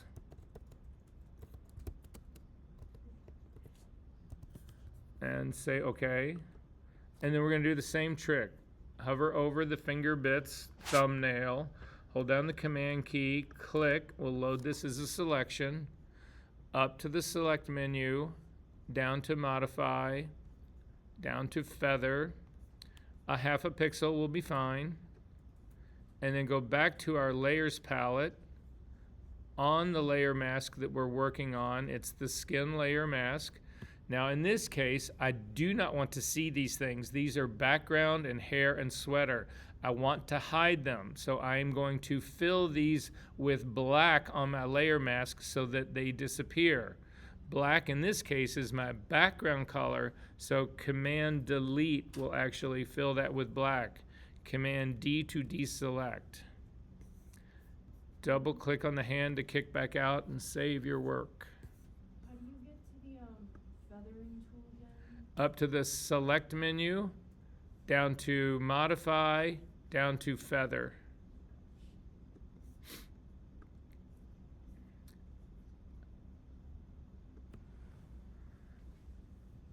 If the modify isn't coming up, is that the way we're, no? Do you have selection going? No.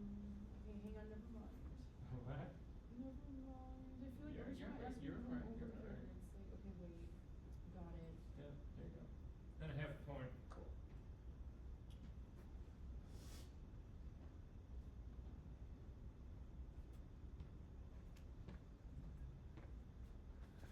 Okay. Is everybody good on this part? I can I can wait a little bit. Just say, yeah, give me 5 minutes. I need to sit. Okay, that's fine.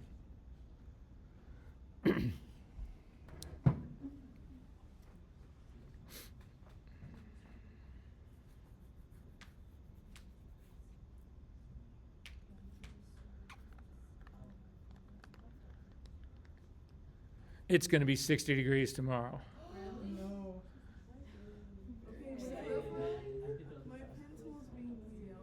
Your parents are going to be here? No, my pencil was being weird. Oh. Oh, it's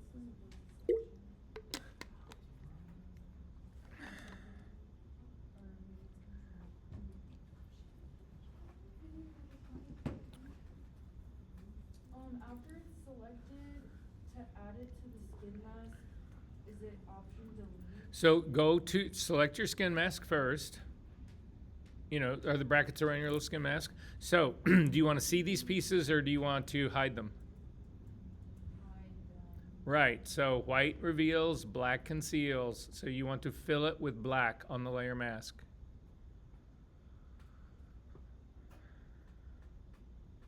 Yes?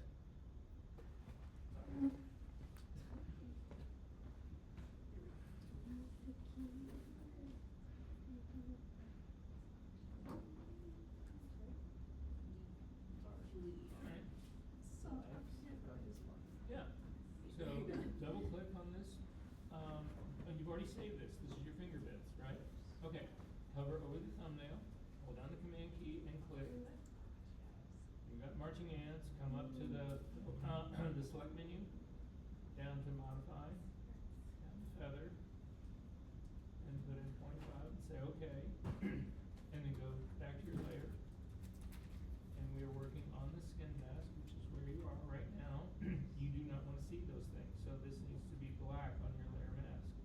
So again, I never remember which is yours. So I don't It's okay, remember the fine. keyboard shortcut. No, No, the but easier like version. The command things, like, at least to the options. Yeah, so then hold down the option and because it's your black is your background color, hold down option and hit backspace. And that didn't work. Hit Command Z to undo that. And then we're just gonna do up to the edit menu, down to fill. And then in the drop down menu, click on drop down, come down to black. And your blending mode should be normal. And say open. Okay, you're good. Save your work. my pencil was like really weird coloring, and when I go to load the selection, it's selecting everything except for what I have. Like Yeah, so this gets to be a weird thing that happens in here, so I need to make sure your tool is set up right first. So go back to your pen tool. And drop down, that's right, that's right, that's right, that's right, that's right, that's right. So click on this path right here. And we need to actually select it. So grab the black tool, the black arrow, and just drag right across this thing. All right, so that guy's selected, and then you're gonna come up here, hit the pen tool again, the P key, and then we've got to try a set of drop downs. See this little icon right there? Click on that and come down and do combine shapes. And that didn't change anything. Go back to the same thing and come down to subtract from front. And that didn't do anything. Come down to, again, the next one down, intersect. Nope, and then finally the last one. Exclude.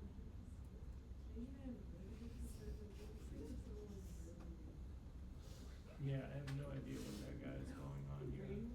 But what's weird is that, what's weird in all of this is that, hover over the thumbnail right now, let's just see what happens, and hold down your,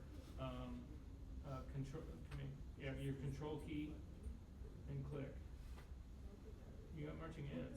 That's all you wanted. It wasn't doing that. I was You did it now, so don't worry. So then go back to your layers palette, and on that skin mask, you want to fill those areas with black. Okay. So then the last one to do here is arguably the easiest one to do because we have everything else. So this is one of the best tricks that I can possibly show you. Again, save your work at this point. This is something you should keep around so that you can look and sort of see how people did things or how we did things, whatever. It might be a reference for you for a little while. Anyway, so if we now take a look over in our channels palette, hang on one second, I gotta reset my workspace because this is not correct. Okay, so if we take a look at my screen here really quickly, you can see that I have got my RGB, my red, green, and blue channels, the RGB composite at the very top, and then there's this thing called skin mask at the bottom with a a backward slash on it. And what that is that is just showing you the mask, the layer mask that is here. If you click down onto the sweater, you will actually see that it changes to the sweater mask. And if you click down to the blue background, it changes to that as well. So what that little backslash means, it's telling you that these are layer masks. You have not saved any of these as selections over here the way we would typically work. I want to go ahead and do that because it's going to make what we do next easier to do. So I'm going to come all the way down to the bottom of my new version in my layer stack. So again, the original NV. Now you'll notice you don't have anything over here. You don't have any of those layer masks in here. Do not select the blue background. Just hover your cursor over the thumbnail of the blue background mask. I don't want anybody to select any layer except for the NV. You do not need to select something to load it as a selection. Hover over the blue background, hold down your command key or control key and click. You will get marching ants. I want you to then save this as a selection. Up to the select menu, down to save, and save it as blue background.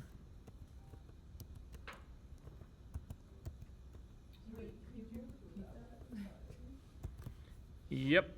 I'm going to cancel out of mine. All right, so you have new version is selected, Yes. right? Simply hover over the thumbnail of the layer mask for blue background. Hold down your command key or control key and click. You now get marching ants, right? Save them. Up to the select menu, down to save selection at the very bottom, and name it blue background.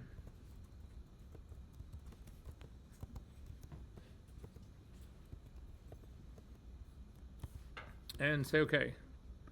Now if you go take a look at the bottom of your channels palette, it has now been saved. It's not the layer mask, it's actually a selection that has been saved. Did that work? Okay. again, don't change anything in your layers palette. Just hover over the sweater, the layer mask for the sweater. Do not pick the sweater layer. Just hover over the thumbnail. Oh, first hit Command D to deselect, and then hit Command over the thumbnail of the sweater. It loads it as a selection, and now I want you to save that. So up to the select menu, down to save selection, and call it sweater. And say OK. Command D to deselect.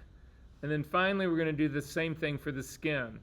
Do not select the skin, just hover over the thumbnail, click, it loads it as a selection, up to the select menu, down to save selection, and we're going to call it skin. And say OK. Command D to deselect.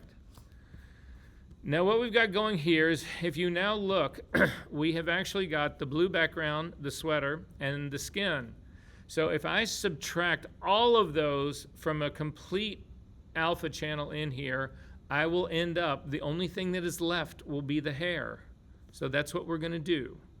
So come over to the channels palette. We don't have to try to select we are now making selections based on the selections that we've already made. There's such a better way, that's such a better way of doing it than trying to now go in and select the hair that has nothing to do with all these other masks that we've made.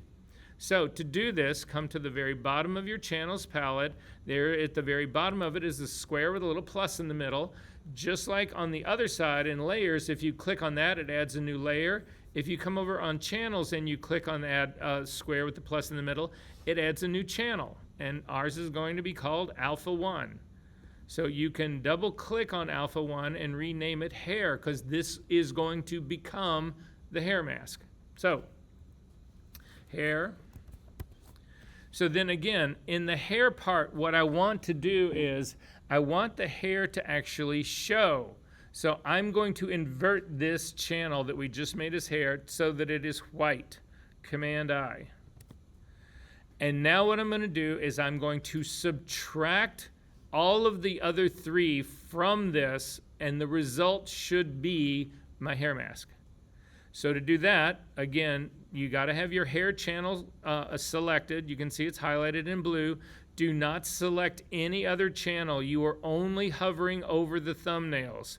So I'm going to start with the skin. That's the one that's closest to me. It doesn't matter which one you do first. Hover over the thumbnail, hold down the Command key, click, loads it as a selection. You're still on your hair part right here. I do not want the skin to show. I only want the hair to show. So I need to fill this selection with black.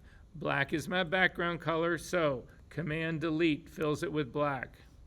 Command D to deselect. Then I'm going to do the same thing with the other two channels. I'm going to hover over the thumbnail of the sweater. Don't pick sweater, just hover over the thumbnail. Hold down the Command key and click. It loads it as a selection. And then again, I'm going to fill that with black. Black is my background color. Command Delete. Command D to deselect. And then finally, I'm going to scroll up to where my blue background is. Do not select the blue background channel. Just hover over the thumbnail. Hold down the Command key and click. It loads it as a selection. And again, you're still working on this hair layer at the hair channel at the very bottom. Fill this with black. Command D to deselect. Now, the last thing that I have in here are a few dovetail issues. So you can see, so does everybody have something that looks close to this? Yes. Oh, was that a yes? Okay. This is a dovetailing problem. I'll show you why this happens and what's causing this. But for right now, we can simply clean it up. Grab the B key to get a brush.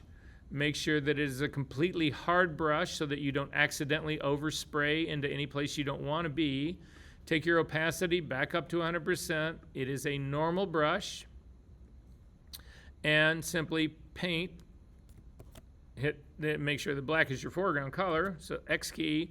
And then just paint these lines away. Stay away from the edges. You don't want to hit any of the hair that you've worked so hard to make. This little weird area that's right in between her fingers right in here, you can kill that entirely.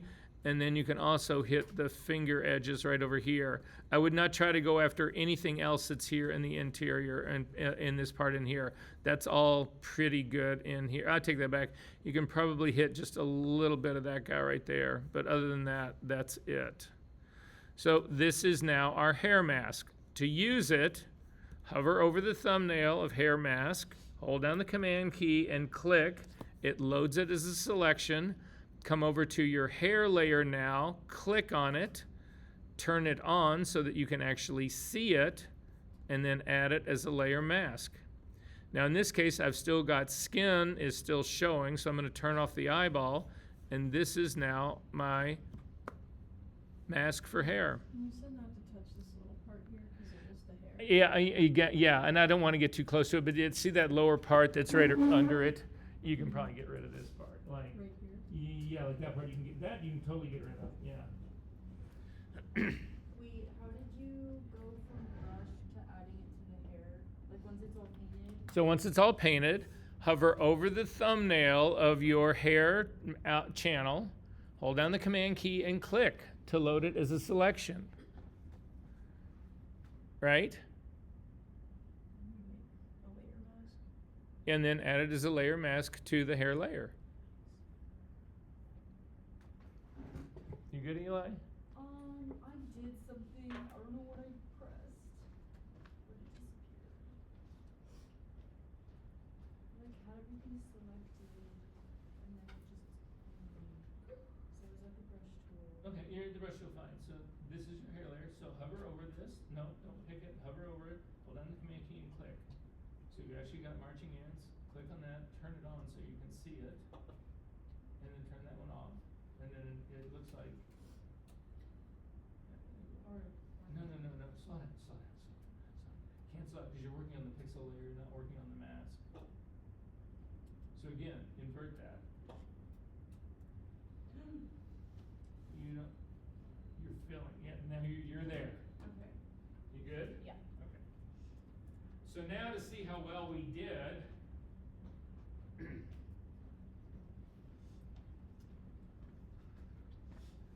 What you want to do is turn on only the layers where we've pulled this stuff apart. So click on your hair layer, your skin layer, your sweater layer, and the blue background layer.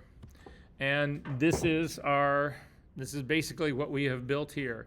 Now, if you take a look at this, are things perfect? No. This whole area that's right into here, this transition in here, is this going to ever get any better? Probably not.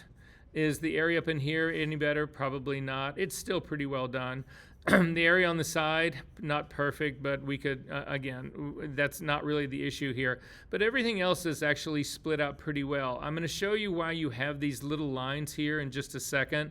This is a dovetailing issue. This is actually correct. Even though you might not like the way it looks, it actually is correct. But the bigger issue in this is what this can now do, what we can now do. Because nobody comes in to make selections like this to dissect a person and then try to put them back together. That's not what this is all about. So I want you to turn off all of the layers that we did to dissect all of this. So turn off the hair layer, the skin layer, the sweater layer, and the blue background. Turn them all off. Click on your new version, turn your new version on, and then I want you to come over to your channels palette, and I want you to hover over the sweater thumbnail, hold down the command key, and click to load that as a selection. And then come over to your layers panel, click on the circle at the bottom that is half black and half white, that is adjustment layers, and you're going to add a hue saturation layer to this. And when you do that, you will see that it adds a hue saturation layer, but because we had a selection going, it adds that selection as a layer mask. So the only thing that's going to change in here is the sweater. And I want you to just come up now in the properties panel and grab the hue and actually just change the sweater to any color you want. And look at the edges of this. This is flawless. If you don't like just that color, you feel like, oh, it's too saturated, grab your saturation slider and just pull it down. Come back over to your Channels palette, and I want you to Command click to load the blue background. Hover over the blue background thumbnail, click to load this as a selection. Come back over to your layers panel, hold down, and we're going to add another hue saturation layer. So another hue saturation adjustment layer. Wait, are we on the native virgin layer? Everything goes above the virgin layer. But like to add the selection, are we on that? Yes, you start with it, because then when you add an adjustment layer, it goes right above it. So now I've got a hue saturation layer that's sitting on top of it, but it's masked to only control the background. And again, I can actually change the color of the background. I want mine to be a little bit more green and a little less saturated as well, or a little more saturated. Yeah, we'll go for turquoise. Come back over to your select your channels, hover over the hair, hold down the Command key and load the hair as a selection, and then come back over to we're going to add another hue saturation layer for this. So now I've got a hue saturation layer where the hair is actually being masked out. Now the thing about this that gets tricky is that her hair has no saturation in it. It's essentially it's black. It's a shade of gray. It's not, there's nothing in here. So you can try and screw around with the hue saturation, the part in here, and the only part that it's ever going to affect is going to be anything that has color on the edges of this. So I'm going to double click on that hue to change it out. However, there is a colorize button that sits right underneath the lightness slider. If you click on the color button right here, this is actually a way to add color to essentially something that is black and white. So in this case, we've actually changed her hair to a reddish color. That's by default, but you can actually crank this slider up and change it to any other color you want. We can make it bluer or purple, or you can do all of those parts in here. I'm gonna leave mine down at red. I think this is a little oversaturated though, so I'm gonna just drop the saturation of this down a little bit more. And so this is what you can do if you can make good enough selections, and this shit goes on all day long. Can I ask you a question? Sure. I don't know what happened to my image, why it's like not full. First off, just try double clicking on the hand and see what happens. This one? Yeah. Yeah, and then it's been moved, and it's only the top one that has been moved. You can see the other ones aren't. So you can try to move this back into place. It should snap in if you do. Hit the V key. It's not the hand, it's the V key. And then, hang on 1 second.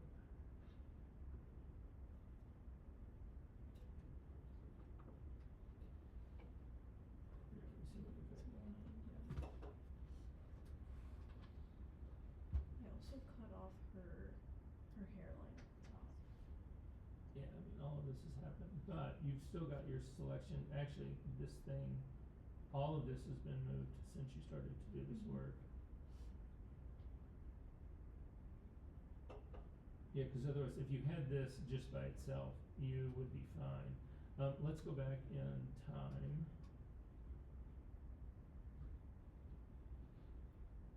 Yeah, and now this is moved to the other side. This is where you had it moved right here. Yeah. Don't worry about this, but that's what's somewhere in here. You've actually clicked on the move tool, and it's again, if you accidentally hit the V key by itself, then you have the move tool and it'll go around. But also, when you have this selected, this thing right here, this auto select can cause you problems as well. But yours is off, so. Just leave it like that. But again, you get the whole idea of this, which is really what this is all about. Again, this is not homework you're going to turn in. Yeah. Are there questions about this? Okay, I want to go back. I want you to go ahead and turn off all the hue saturation layers for me really quickly. So this wasn't the homework? No. Okay. I mean, it was the homework 2 weeks ago, Okay. but it's not this. It's not this. Not right now. Okay, so, yeah. So we're going to try one last thing here and that I need to talk to you about, and it's going to be about removing spill. So we need to take a look at what spill really means. So go ahead and select I want you to select come all the way down to the new virgin layer, hold down the option key and click on the eyeball. It should turn all the other eyeballs off so that the only thing that is visible is this new virgin. I'm going to come down to the pixel layer now, the pixel retouch layer that's right underneath it. What I want to do is I want to see what this girl looks like on a white background. So I'm going to come down to the pixel layer that's underneath it, and then I'm going to add a solid color of white between the pixel retouching and the new virgin. So again, select pixel retouching, and then come down. We're going to add an adjustment layer. So again, the circle that's half black and half white, and you are going to add a solid color. And when the solid color opens up, typically it will always go to whatever your foreground color is. But you can use the little eyedropper to pick any color. I just want it to be white. So you could select the red channel and type in 255, tab key 255 for the green, tab key 255 for the blue, or come off your image and you can see that your cursor you'll get a cursor that turns into an eyedropper tool. And if your foreground or background color that is white is visible, you can just click on it and really quickly it will load that as white and say okay. Now, you can't see anything because, again, we haven't masked anything out, but that's what's underneath it is that white layer.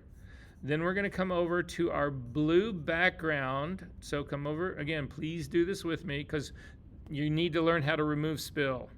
So I'm going to come over to my blue background, hover over it, and Command-click to load this as a selection, and then come over to my new virgin and actually add this as a layer mask. Now, this is an inverted mask because what I want to do is I want to show the figure and hide the background. So Command-I will actually flip it. But now this is my new virgin, and I don't really want to be doing this work on the new virgin. So I'm going to Command-J this entire thing so that it is a new virgin copy, and then I'm going to come down underneath it and throw away that layer mask because I don't want my virgin. I want the new virgin to just be plain. And then I'm going to grab this color fill layer and drag it up in between so that the only thing I'm seeing, I've got a copy of my new virgin with a layer mask on it and a white background underneath it. Does everybody have this? Yes. We good on this? No. No. All right. Well, I haven't done this assignment, so this is the one that I want to Okay, try in. that's fine. Then Oh. keep your assignment. Okay. We'll fix this later. Okay.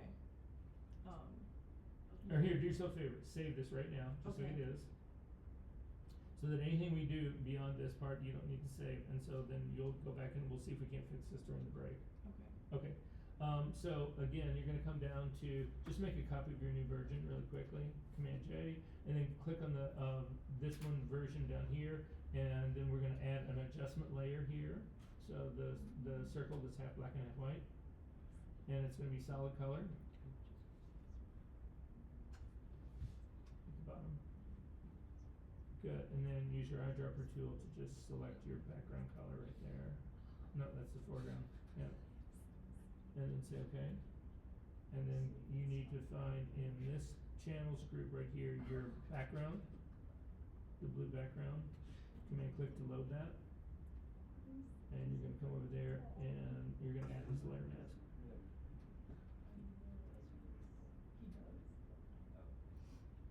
Yeah, inverted again. Yeah, so again, it's a little bit off, but you'll still be able to work this part out. All right, so does everybody have this where you see the blue on her hair? Eli, this was the stuff that was driving you nuts, right? All right, so this stuff, so does everybody have this blue halo hair thing? Does anybody not have this? Okay, so we need to fix this. Again, this is a destructive move. That's why we made a copy of this. So the way you fix this is, I'm going to go to the pasteboard at this point. So to get to the pasteboard, it is the F key. Just hit the F key once. There's no modifier. But when you're here, the advantage of being in the pasteboard, we did some of this work when we were doing the pen tool, is that all your tools can start outside. So we're on just this big art board to work on, but our tools still work out here. So if you hit the B key to get a brush, which is what I want you to do, make sure that you're working on the figure layer, so on the pixel content layer of this, not on the mask, pixel content. I've got a brush. I'm going to make it a completely soft brush. I am going to then change the blending mode of this. Well, hold off. I'm going to leave it where it is right now. 100% opacity, 100% flow. Then I'm going to hit the D key to default my foreground and background colors to black and white. And then when you hover your brush, I want you to hover it right over the middle of her forehead. If you hold down your Option key and click, you get a color picker, and your foreground color becomes that color. And it'll be true on anything. If you hold down the Option key and click on her sweater, it loads the yellow of her sweater. If you click and hold down the Option key and click on her skin tone, it'll put in her skin tone.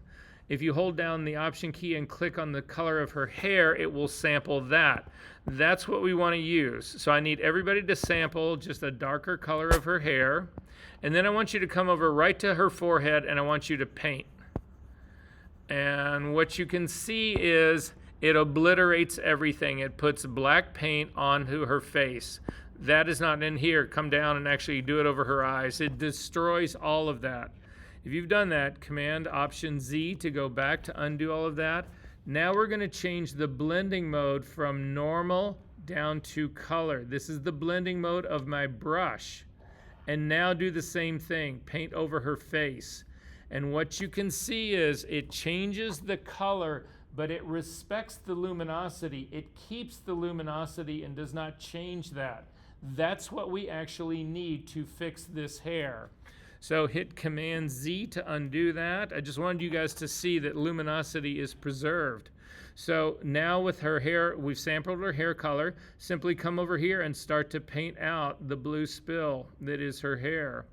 Now when you do this, you want to start from the outside and work your way in. You do not want to change any hair that does not need to be changed. So you would not start here on the inside and work out, because you change all of this to one single color, and you don't want to do that. As a matter of fact, when you're doing this work, you want to keep your hand constantly on that Option key and resample colors as you go along, just to get some variation in here so it doesn't look all exactly the same. When you get near her fingers, though, you cannot use this completely soft brush, because look what happens. Her hand has now had that sprayed on it. She's now got a completely desaturated, dead hand. If you want to kill people, this is how you do it. That's not what we're trying to do here right now. Command Z to undo that. You need to change the edge of your brush to be completely hard so that it does not overspray onto her fingers. And then you can simply come down along this line to get rid of that. Make your brush really small. Where did you find the luminosity brush? So it's not a luminosity brush. It is a color blending mode of your brush. So up at the very top, you have a brush selected, right? Mm-hmm. B, go all the way down to color. Mine is grayed out. I'm not sure why. Because you're on the layer mask. You need to be on the figure. And then I can. Yep. Thank you. So same hard brush, you can actually, clean out the part that is in the middle. And then there's still some on the other side, a hair on the other side. There's also, it's actually a digital flaw. See those two little purple dots on the other side? Yes. Those little purple dots are a fault in the camera electronics. You can paint those out too. Wait, where are they? They're on the left side of her, right by her fingertips. There's two purple dots in the file. Wait, you said take them, remove them? I didn't remove them, I just painted them again. I just changed them from purple to the same color as her hair. You don't see anything. But look at this, guys. Are you kidding me? Wait, question, why can't you just go in with a hue and saturation layer and like decrease the blues?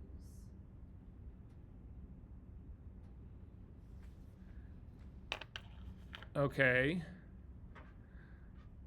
Sure. Let's try that. I'm going to save this. First off, let me show you what we've just done. So I need everybody who's done on this work. I want you to disable. Nikhil, I saw you. Don't worry. I'll get back. Hold down the Shift key and click on the layer mask. Look what you've done. You have destroyed this layer, but this is how it works. So now I've changed the background. What's spilling through this is now the same color as her hair. The mask controls what we see, but this is clearly a destructive layer. Make sense? So again, I mean, I think the problem, Eli, I don't want to like knock this down, but I'm going to make another copy of this. You guys, well, I'm just interested to see if it'll work. So this is the version that we were talking about. And if I add a hue saturation layer on top of this, and then even pick the blues, or probably the cyans in there, and drop the saturation, that's not bad. Could you get the blue too? I mean, the thing is, it's a blunt instrument, so I would want to use something to control this. I mean, the mask is controlling it, so this is what it looks like. It desaturates it. It hasn't gotten completely rid of it, so there's a little bit still in there. But, hey, in a pinch, not bad. Would that be, I'm confused if that wouldn't be better because it seems less destructive. It doesn't work as well as the option you showed, but like the blue stays the same. Yeah, again, the thing is, though, there's still blue coming through this. We haven't completely eliminated that part. I mean, if you want to see, I kept the other one that's sitting right above it. And we'll see what we think. So this is the one where you just use the hue saturation to do it. And that's the one where it's matching the color of her hair.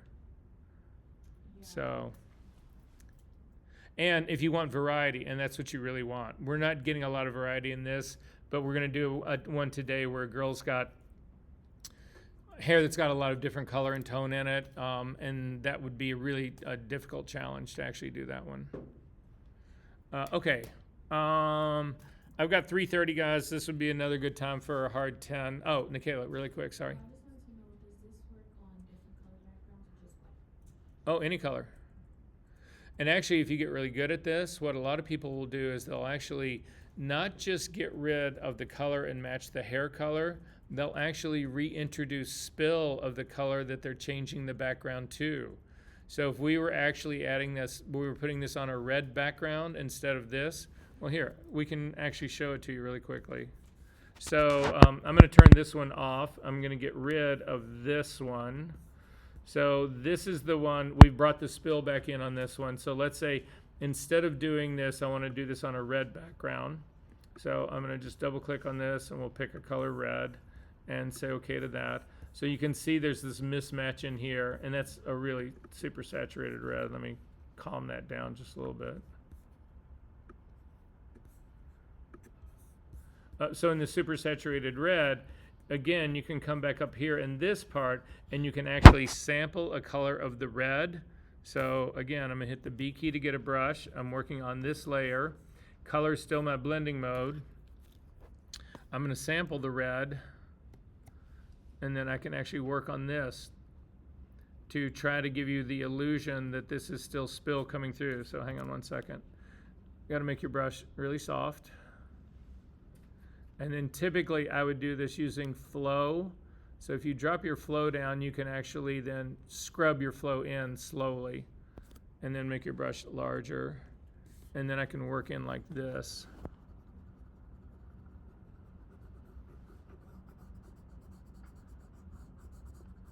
I have a luminosity problem here as well though, so the fact that you're seeing this as light as it is. But now I've actually introduced red spill into this, right? And then again, there's all sorts of tricks about how to get this hair a little bit darker on this edge. But here, you can even see down here in this lower part of her hair in here, if this was really that shocking of a red, then this red would be coming through like this. And then again, the mismatch in color right here, what people would then do is they would add another curve on top of this. And with the curve on top of this, they would change the blending mode to multiply, which makes everything darker, and then invert this mask.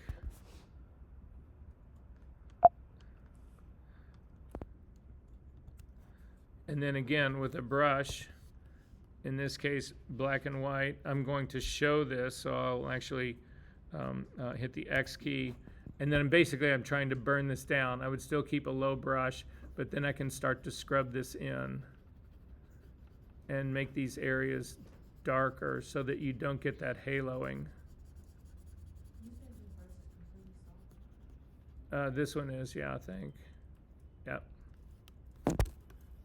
So basically it's that. I mean, obviously we would take more time doing this, but that's, people will reintroduce spill as well. Questions about any of this? All right, now I got 337. Make it a hard 10, be back at 347. We got a lot to do today.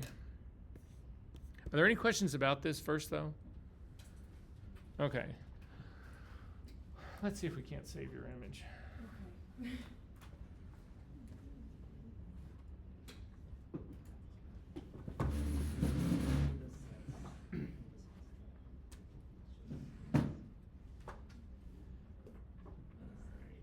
Move it to well, because we're not going to need it. All right, so the first thing that I would do in this is, let's go back to where we are in, this is actually not what I want. There's videos. We're going to go back to just where, how far in history, how far back you actually got. Mm-hmm. So we're going to come back to this part right here. And in this part right here, you can see that this one has moved. And so is this one, and so is this one. So all of these have actually moved at a certain point, but all of them are moved. Oh, And you've got all four of your possibilities here, so that's one thing. All right, so that's as far back as we can get on there, but now we're actually gonna go back. So you have your history set up to save history state. So every time you save one of these, it does a stamp up here. Mm-hmm. So we're gonna click back here on this one, and if we take a look at this guy, here, let me. they've all been moved in Do here you have it on your sheet? as well. I'm sorry, do you have the full? I'm gonna go back to your Yeah, I just wanted you to 341. Reiterate what you just. They're all moved in here as well. So this got moved like in the very beginning. All right, so we don't need to actually worry about that part. Let's come all the way back down to where you are right now. We're just gonna treat this because all of these things that we're doing are actually working on here. So I'm gonna turn all of this off.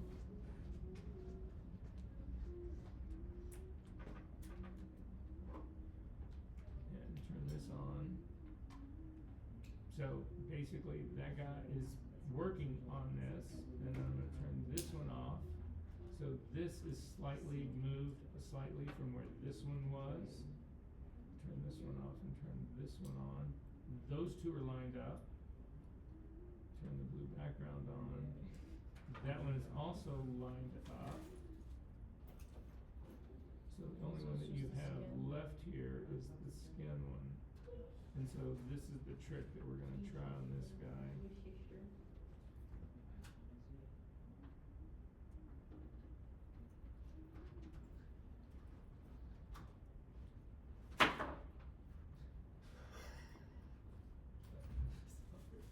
It's the hair one. We're gonna hit the V key and only use the, cause I don't wanna go and freeform this, cause I'm worried that it'll shift up or over, whatever, so we're just gonna hit the V key and move this over.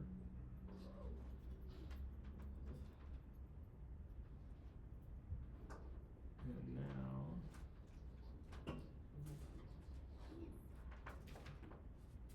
So this is your hair, looks great.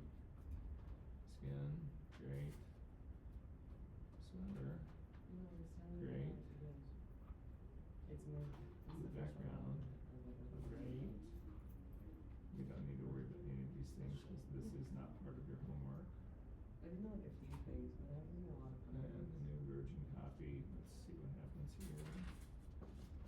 seems Yeah, that's all in perfect register. like the events and then the past events there go on. Yeah, so then what I would do But, you know, I'm going with other is, girls, so again, you it's have like- your guidelines showing. Um, You're on the pasteboard right now, so you hit the F key to go to the black one, the F key again to go to this one. And then you can use your rulers to establish a new place for you to actually crop. So we're gonna crop that out. We're gonna crop that out. Then I do this with the marquee tool. I'm gonna hit the M key to get the marquee tool. There's no feathering normal. So we're gonna click and push it up here into the corner. And then this will snap to your guidelines. And then when you click on the crop tool, it'll say you're gonna crop this. So you're gonna say, yep. And that is the final U-turn in. Thank you. You're welcome. And for the hair, since I kind of cut it off, if I wanted to bring it back, would I just paint with white? Well, the thing is that you have no more image up there, Oh, okay. right? I mean, this is Yeah. now we need to get off the crop tool, but this is now, This that is the now one. your image. Okay, that's So fine. that part's gone. But again, everything is in register, all your masks are correct, they're all in register with each Okay. other and all of that, so do this. Should I try to get rid of this onion skin? You never will. Okay. That's what I'm gonna show everybody when they come back. Cool. Thank you.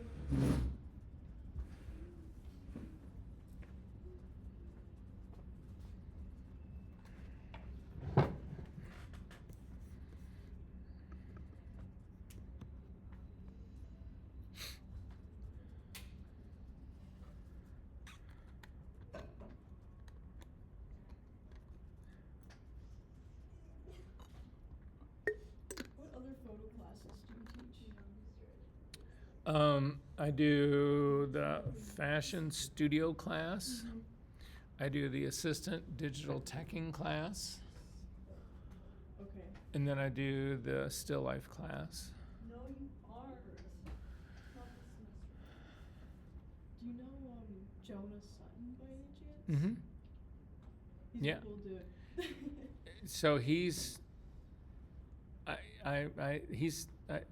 was in my, I think, still life class last semester, I think.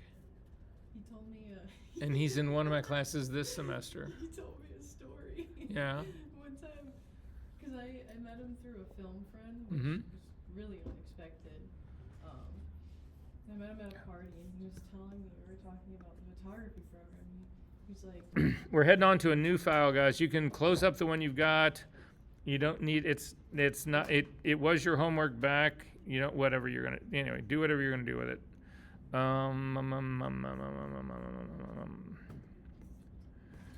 Oh, so anyway, I mean, Nikayla, if you take a look at this, from far back here, doesn't this actually work pretty well? Yeah. Yeah. How do you exit out of the, we have the tabs. How do you get back to the tab again? For the file?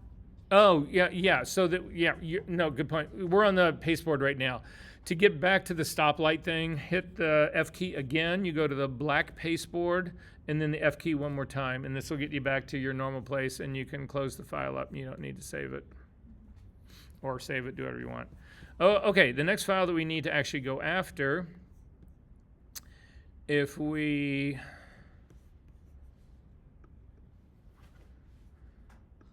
It will be in your session 5.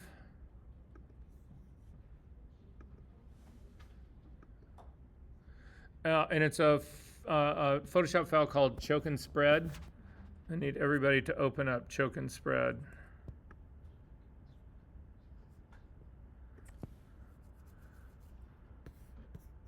And then we need to open some synthetic files really quickly. I want to show you a couple of issues just to finish up that had to do with the last stuff that we were doing. So really quickly, if you will, for me, create a new synthetic file. So just Command N will open up your new dialog box.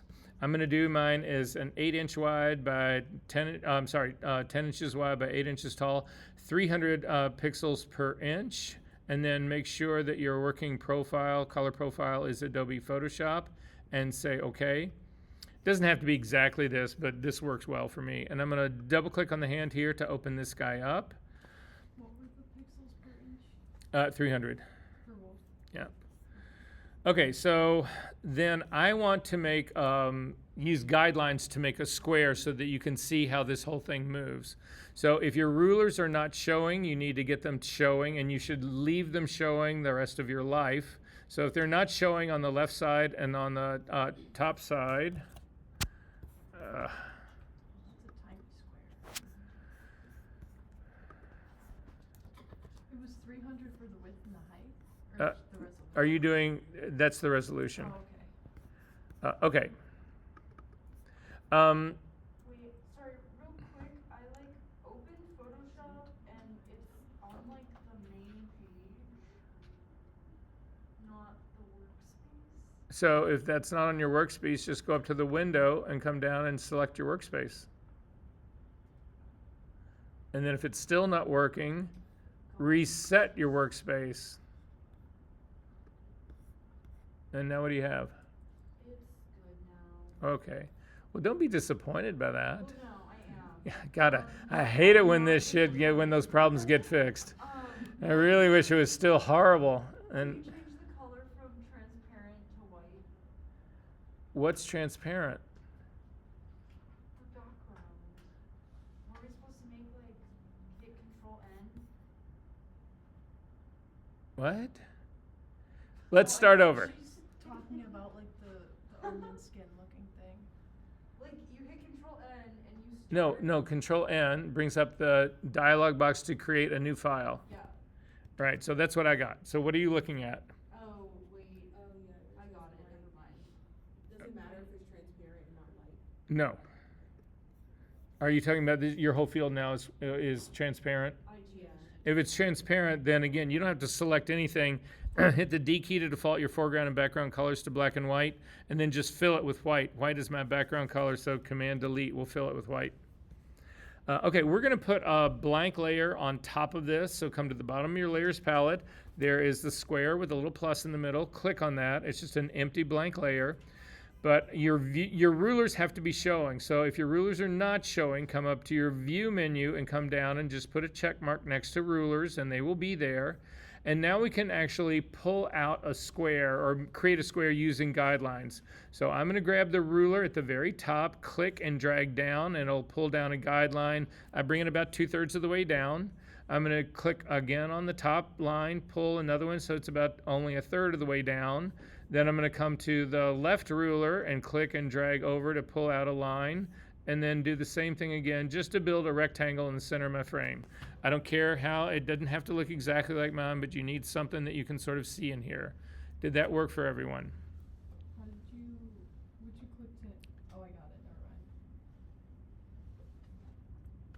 mind. Are we good? What are you using the Java line? Are your rulers showing? Yeah, my rules are. Click on the ruler and just drag onto your image. It's just moving. Oh, it's right. Are you good? Yeah. All right. Is everybody else good? Okay. Hit the M key. That's for the marquee tool. Now everybody has screwed this up. You need to, again, look up at the options bar at the top. Up here, if you have any value in your feather, that's going to screw this up. Your feathering needs to be 0. In the style, you want this just to be normal. Is everybody's that way? Okay, if you have that, then when you hover near, I'm going to start on the upper left-hand corner of this box that I've made. Your tools will actually snap to the grids if they get close. So click on this, drag out to the other side, and you see your marching ants will snap to this guideline, which is exactly what we want. Did that work for everyone? Okay, we're going to fill this with black. Black is my foreground color, Option Delete. Command D to deselect. So now we've actually got, if you zoom in and take a look at it, you've got a black box that is sitting right inside those guidelines. Did that work for everyone? Say what? Can you show how you selected it again, please? Can I do what? Can you show how you selected the box in the middle again, please? All right, so. All right, have you selected the box or no? No. Okay. So again, hit the marquee tool, the M key, the square marquee tool. You should have crosshairs. start up at the very corner, the upper left-hand corner of the guidelines. If you click, it will snap to that corner. And then simply come down to the other side, and it will also snap to the lower corner. And now you've got the marching ants that are running right along your guidelines. Did that work? No, there's no but. If this isn't working, what you're going to see now isn't going to happen. Okay.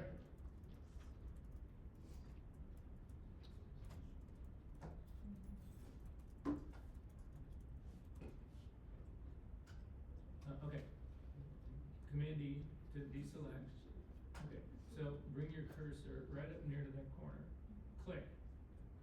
And drag stop. No, it snapped to the other corner. Get close to that guy.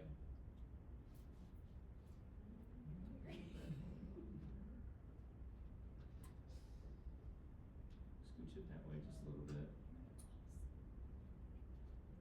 And put that guy right in that lower corner of yours. I have no idea what is causing this. Watch.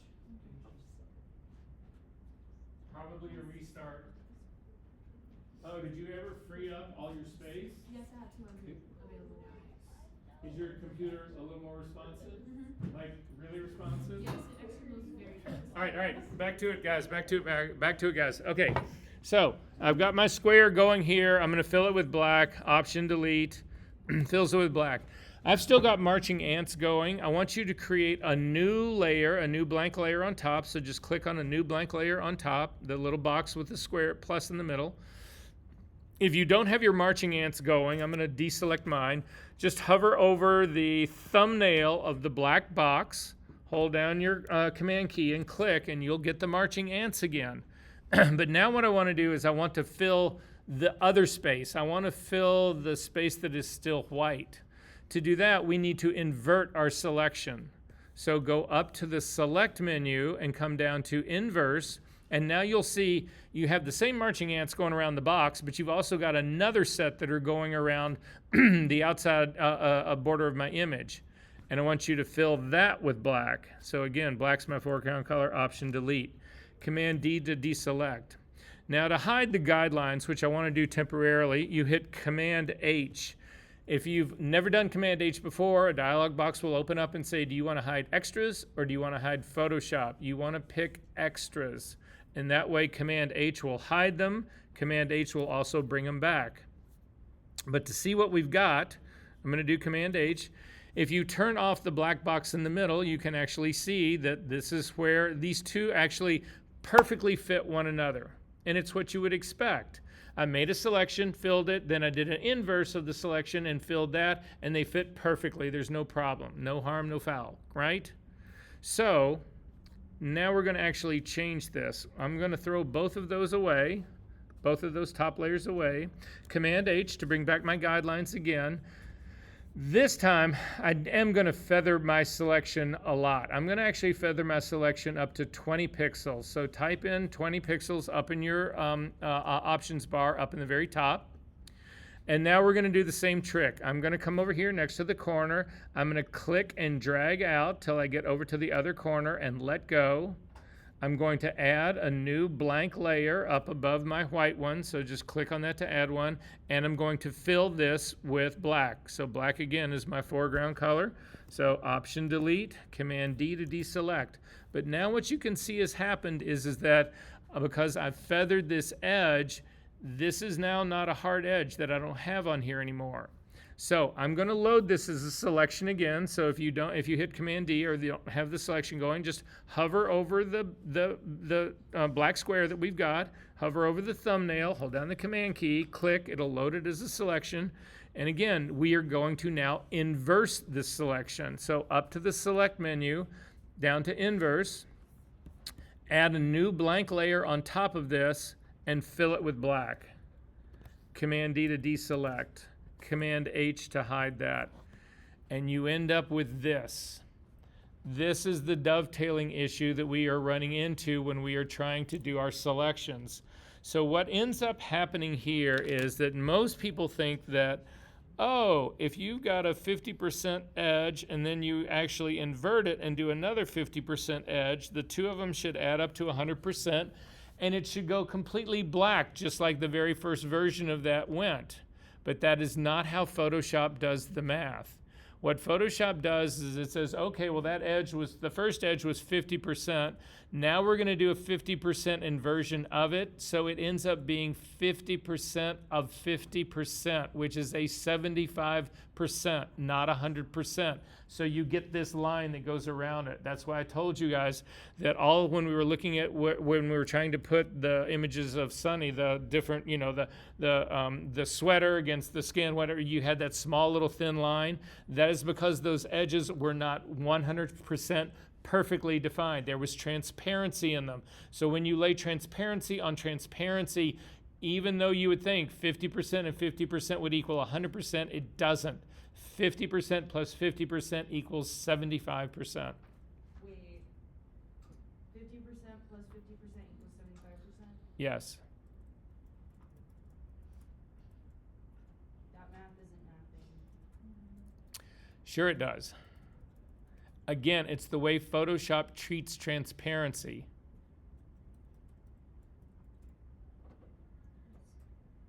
Here, you can see it another way. Throw both of these away.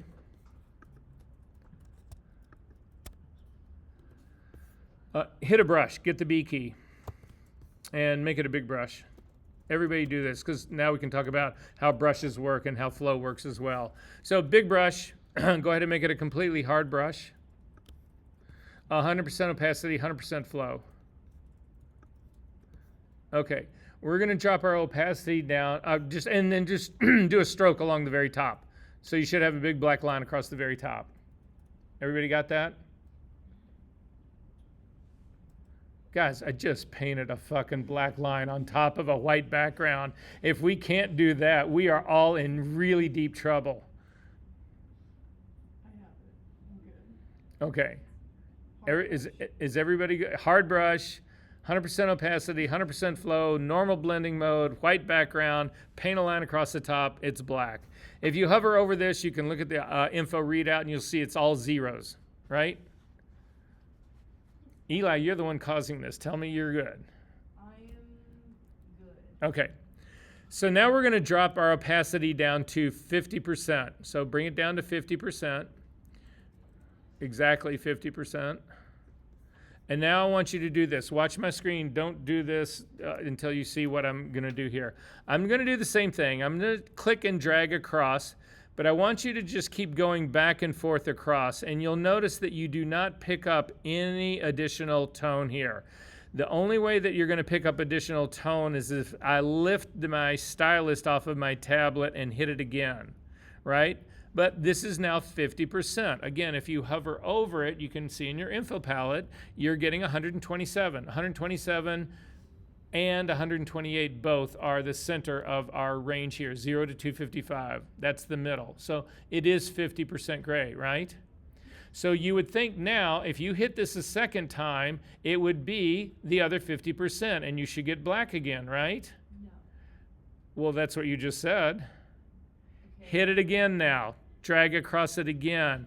The way Photoshop treats transparency is it looks at the color that you are painting, which is black, and it looks at the color that exists, and it's saying, you're saying, I want a 50% increase in this, so it puts it right in between the two. And so now you get a 63, which is, in terms of that, is exactly 75% black. If you actually change this to give you a readout in CMYK, because that'll actually give it to you, you will see that this is actually sitting at a really, well, again, it's really hard to say, but yeah, it's sitting at a 50% black on here, which is absurd because that's not 50% black. And that's not 90%. Again, this is the whole issue with CMYK is it's impure. But the same thing is going to happen again. I'm going to hit this one more time. You still will not have black. This is still not a black right here. This is now a 31. So it doesn't work the way that you would normally think it would be. So when you are doing those selections and butting them up against one another, this is how Photoshop deals with transparency. So 50% on top of 50% does not equal 100%. 50% on top of 50% equals 75%.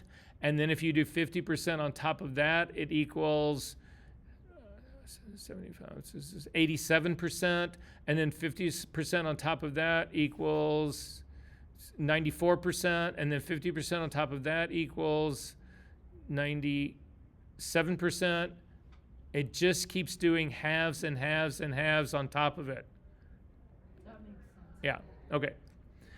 All right, if you've done all of that, again, I want to start from scratch here, so I'm just going to fill this with black. So, white. White is my background color. Command Delete will actually change that. So, the next thing we're going to do is talking about choking and spreading. If you hit Command H to bring back your guidelines, the M key again to get to the marquee tool, make sure you change your feathering of the marquee tool back to 0 pixels. I do not want a soft edge on this. Click up in the corner, just exactly what we did before, click and drag down. This time I'm actually going to leave it on the background. I'm not going to do a blank layer here. And I want you to go ahead and then fill it with black. So black is my foreground color. Command Delete. Command D to deselect. So now I've just got a black square that's sitting on a white background. And if you take a look, zoom in here really closely, you can see it's right on the edges of my guidelines. And if you look at your info palette as you read, I'm going to start here down in the black part of my body. And you can see my readouts are all 0. As I start to come up along the top, you will all of a sudden see a brief 1 or 2 values before it goes to 255 white. That brief 1 or 2 values is to actually give you what they call an anti-alazed edge. It's a smoother edge, but you've only got 2 shades of gray that are in between it, and then you go immediately to white. So the way choking and spreading works, again, we haven't showed it to you, but I want to show you this process so that when we do it, it makes sense to you. So what I want to do is I want to create a system where I can make this black square larger or smaller, and I want to be able to control that, making it bigger or smaller without pulling a new rectangle and doing something else. So that is what choking and spreading is all about. So this is how it works.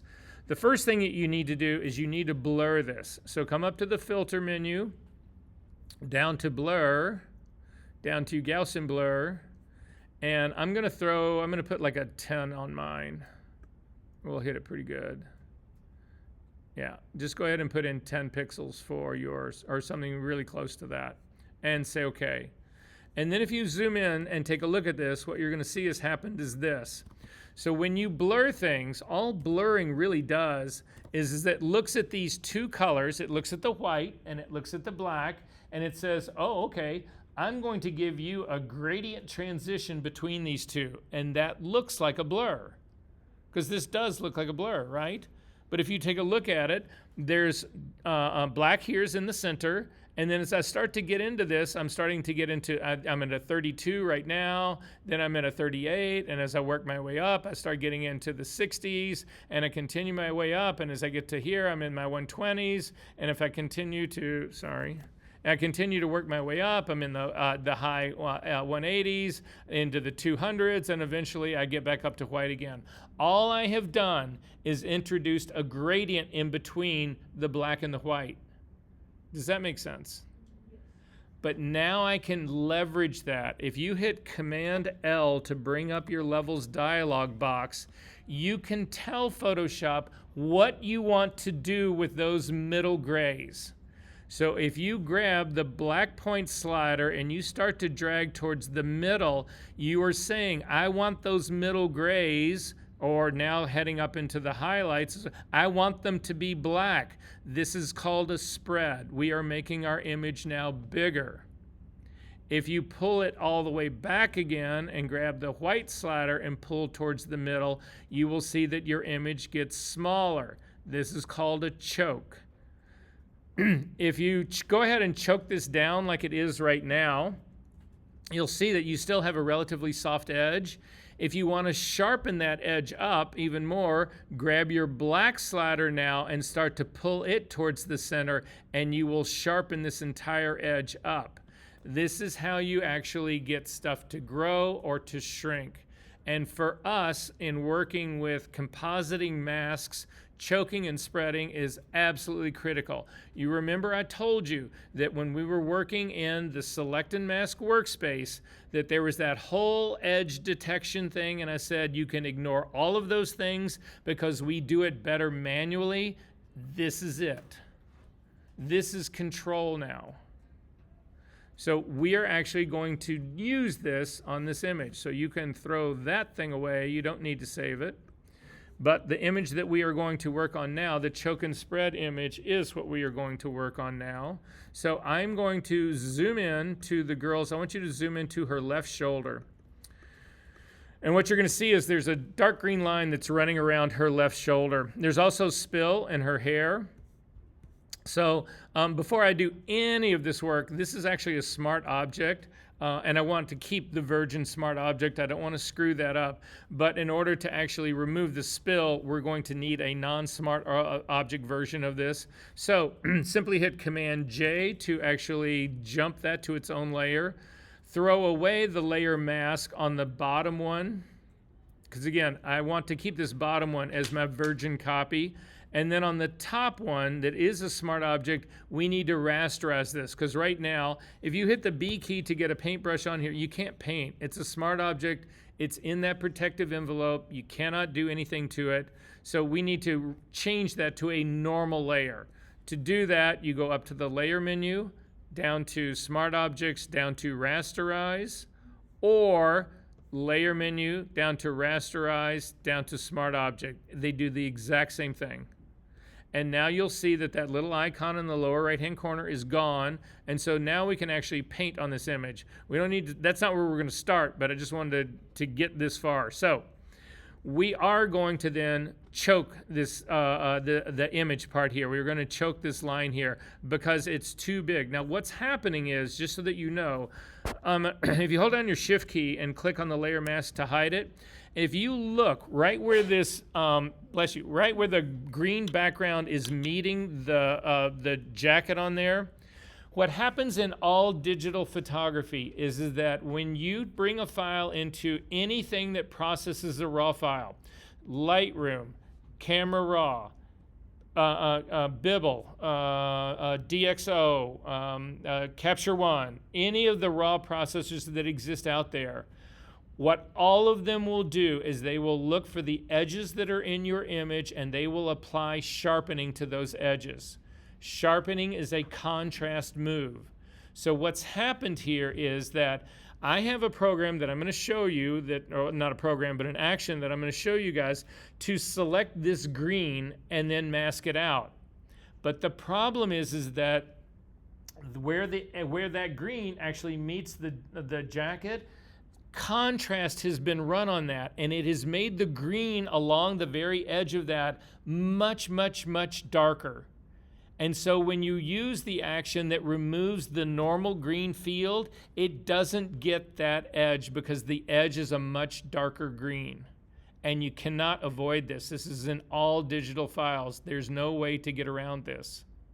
So that's what's happening here. So if we take a look at my layer masks, so do this with me, hold down your Option key and click on the layer mask, you can see it's the same issue that we had before. There's white on one side, there's black on the other side, but there's very few tones of gray that go in between these two.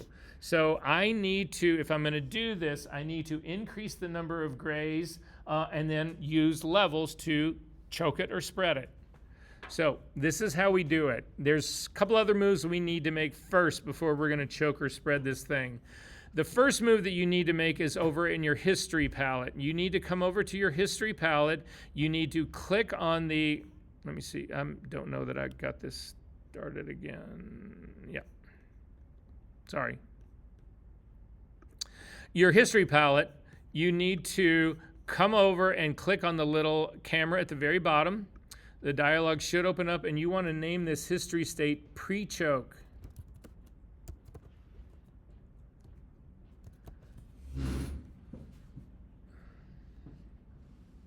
That would be choke. So Kelly, really quickly, with this image open, come over to your history palette and click on the little camera at the bottom and call it pre-choke. And say okay. And when you do that, you'll notice that up at the very top, you have two history states now. You've got one that's called choke and spread. That's just the name of your image when you opened it up. But now we've got another one that's called pre-choke. And what this is, it is a history snapshot of what this image looks like before we choke it. So then we are going to choke this thing right now. To do that, select your layer mask, come up to the filter menu, down to blur, down to Gaussian blur, and we're going to hit this with probably a 3 pixels, 4 pixels. There's no definitive answer to this. It all depends on the image itself, the resolution of the image. 3 is looking pretty good, but you see it actually makes the problem worse, which is exactly what we want to have done. So I'm going to go ahead and say, okay, if it turns out that 3 doesn't work, if it's not enough, you just go back in history and then you do it again and you pick 4. Or if it's too aggressive and you can't get to back to where you're trying to do, you go back in history and you do it to a 2. I mean, this is something that you can work out iteratively.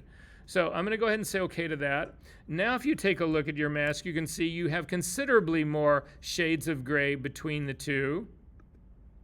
So now I actually am going to choke this mask. Command L to bring up the levels dialog box.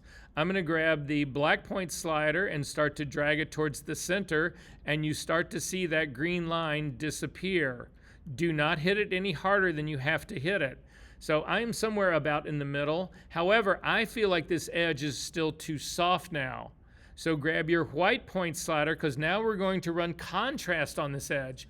If I'm pulling my white point slider in, I am building contrast in this. So I'm going to grab my white point slider and pull this in until that guy sharpens up. If you start to get more green back, like I started to get just a little bit green back, grab your black point slider and hit it in a little bit closer to the center. But you have just eliminated the spill that is, that spill line that's running around this image. This thing is just gone. Use your preview check mark to see the difference that you actually just made. And this is around your entire image. And say, okay. The minute you do that, and before you do anything else, you do another snapshot of this. So over to your history palette, click on your camera, and you're going to call this post choke. And say, okay. So now we can actually zip back out and see what happened. So this girl had a ton of spill in her hair. All of that has been choked out. That is a problem for me. I want all of that hair back in here, but I've choked the whole thing out.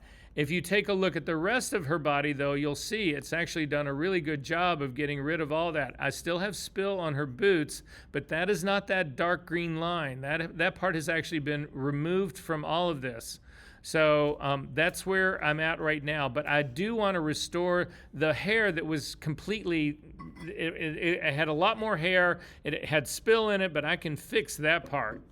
So the way you use these history states is this. You do not select a history state. Do not come back here and click on pre-choke. Do not come in here and click on post-choke. You do not want to do any of those things. What you want to do is you want to notice that at the very top under choke and spread, there is a paintbrush icon with an arrow that points counterclockwise. This is the history brush icon. If you come down to pre-choke, and again, do not select the pre-choke layer. You want to just click in the box to the left of that icon. You'll notice that you move the history brush state brush down to pre-choke. Now when I use the history brush, it will actually return it to what it looked like when that history state was created. So working on your layer mask, make sure you're on the layer mask. The history brush sits right underneath the clone stamp tool. If you click on this, you'll get a flyout menu. It is the history brush. It works just like all brushes. It's got a drop-down menu that you can control the hardness or the softness. I'm going to put mine at a 50%. It has blending modes. It has opacity. It has flow. It has all of those things. I am now simply going to work with this on my image. Again, I'm working on my mask. I want my mask for her hair to be the way it was before I did the choke. So simply start to paint, and you'll see you will bring back all of the spill and all of the additional hair that was actually in here and all of this. So I've brought all of that part back. If you actually come down to the side of her jacket right now and click on this, you bring the green line back. If you then go back to your history state at the top and put that little icon at post choke, you can paint that out again. So what this allows you to do is go back and forth between both of these states to protect, to perfect the mask that we're actually trying to work with here. Is this working for everyone? Okay, one of the things that you need to notice and pay attention to, go down to the bottom of her shoes. This can cause, choking can cause a problem here, because if you look at the very bottom of her shoes, they have actually been choked out, and part of the sole of this is actually likely missing, and it's probably part of the tip of the heel is also missing. Maybe, I don't know for sure. But I'm going to go up, and I want to do this to see what it looked like in the pre-choke phase. So I'm going to click on the little icon next to the pre-choke phase, and then I'm going to paint along the other side under here. And you can see it picked up part in front of the toe. It also picked up part of the heel that's in the very back. Now, part of this is actually bringing back that green line. I don't want that to come back, so I'm going to go back to my post-choke, make my brush a little bit smaller, and get rid of that part and the part that's on the back. Double click on the hand and we are good to go. Are there questions about this? Yes. Sure.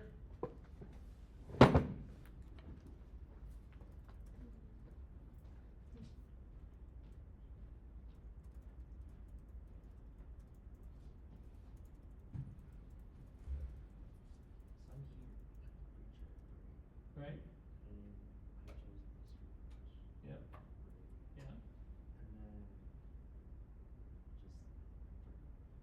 Yeah, go ahead and make it big. You just don't want it to touch any of this stuff down here because you don't want to bring the jacket back.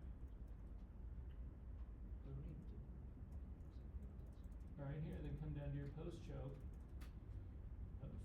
Nope, don't select it. That's just, sorry, but that fucked everything up. That's okay, it's okay. You gotta click on this part down here. But all your history's gone when you did that. You've lost it, so it doesn't matter. Click again on the left side of this to post choke. And then paint on her hair. But zoom into her hair. You're so far back, it's not, yeah, here, now paint across all that and see what happens. And tell me nothing changes.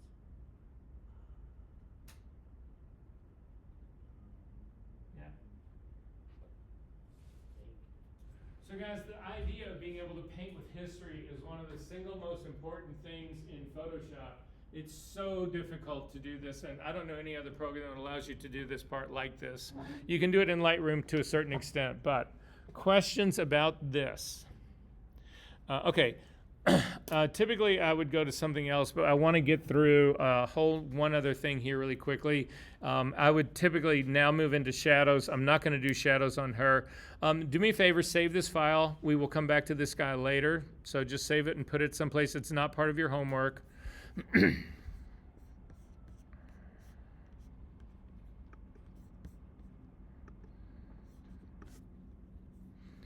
And you can close this one up. We've got one less file to work on, and then we are done. So if you go back into our session number 5 folder, there is a folder inside of that starts with 20100-815_ver_urban2. If you open that up, inside of this, you may have, I don't know what you have in here. If you've got DNGs in here, you can throw those away. If you have XMP files in here, you can throw those away. Now you should end up with just 2 CR2 files. Everybody find this? Okay, select them both and then open them both up in Photoshop.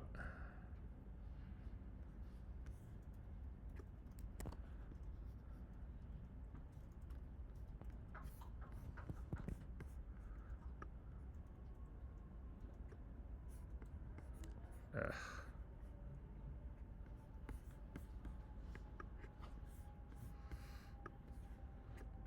Sorry, I picked the wrong Photoshop.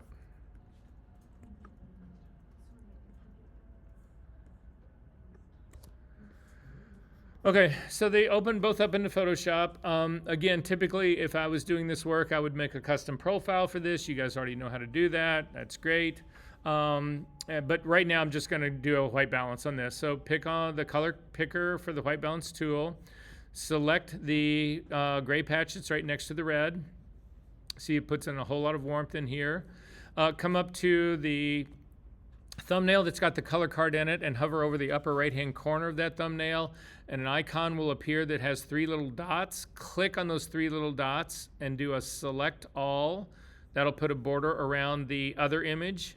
Come back up to the same spot on the card, on the thumbnail that has the color card in it. Click on that, drop down again, and come down to do sync settings. And then the only thing we've changed in here is the color. So the default group of syncs will work fine. Just say okay. And you'll now see, if you click down on the bottom image, you'll just see you've got an image of this girl without a color card on a green screen background. Now, we do green screen in this class. We will, it's class either session 10 or 11, it's later on. We'll actually meet at the studio, set this thing up, show you how to light it, show you how all the tricks for doing all of that stuff. But at any rate, all of my work for the last 6-7 years, whatever, well, not all of it, certainly for the last 5 years, all of it has been, it's all green screen. I don't shoot anything real. I haven't shot anything real, and I mean, I shoot real people, but it's all on green screen. It's all put together in artificial worlds that I create doing this. So at any rate, this is one of my images. So, well, anyway. So we're going to simply open this as an object. You can go ahead and click on Open Object down, and it will come into Photoshop. The Smart Object part of this doesn't matter, but again, once I change this, because I'm going to change this, she's going to have spill, so I'm going to go ahead right now and make a duplicate of this image, Command J, and then I'm going to rasterize this image so that I have something that I can remove the spill from and all the other stuff.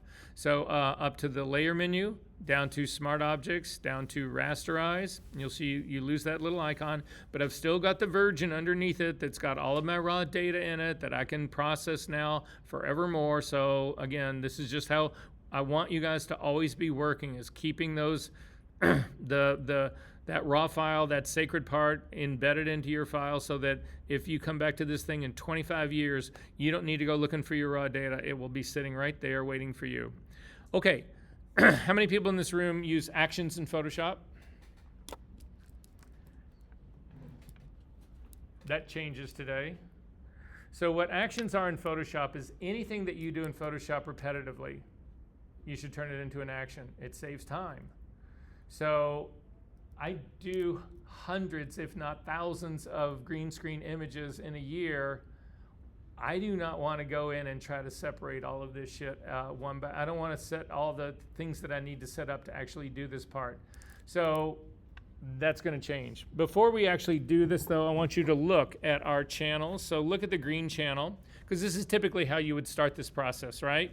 You would, again, I want to separate this girl. I want to put her on a white background. That's all I want to do. I just want to separate her from this. So if we look at the red channel, that's going to be a nightmare to try to separate. If we look at the green channel, it's a little bit better, but not much. I mean, look at her skin tone against the black. If I look at the blue, none of these really are good candidates for doing this. So I'm going to show you a completely different way to actually separate this part. But we are going to build this into an action. You are going to use this action for the rest of this semester, likely the rest of your life. So please do this with me. We're going to take our time to get through this. So to do an action, you need to build an action, you need to click on the Actions tab. So go ahead and click on your Actions tab. It's right next to the History tab. Then to build the action, you are going to click on the little the little menu that's to the right of that. Click on that and come out, and you just want to do New Action. Now when you do that, it'll open up a dialog box and it'll allow you to name the action, and it'll also tell you you can put it into sets. Actions, if you take a look at my action list here, it's considerably more than yours is going to be. I've got actions and they're all built into sets. Sets are just ways to organize different groups of actions, but you can see it can get to be a lot. If you've never done actions before, you will have a default action set, and that's fine. That's where we're going to actually put yours. So we're going to name this action Zero Select Color. So I do zero, Z-E-R-O, space S-E-L, space color.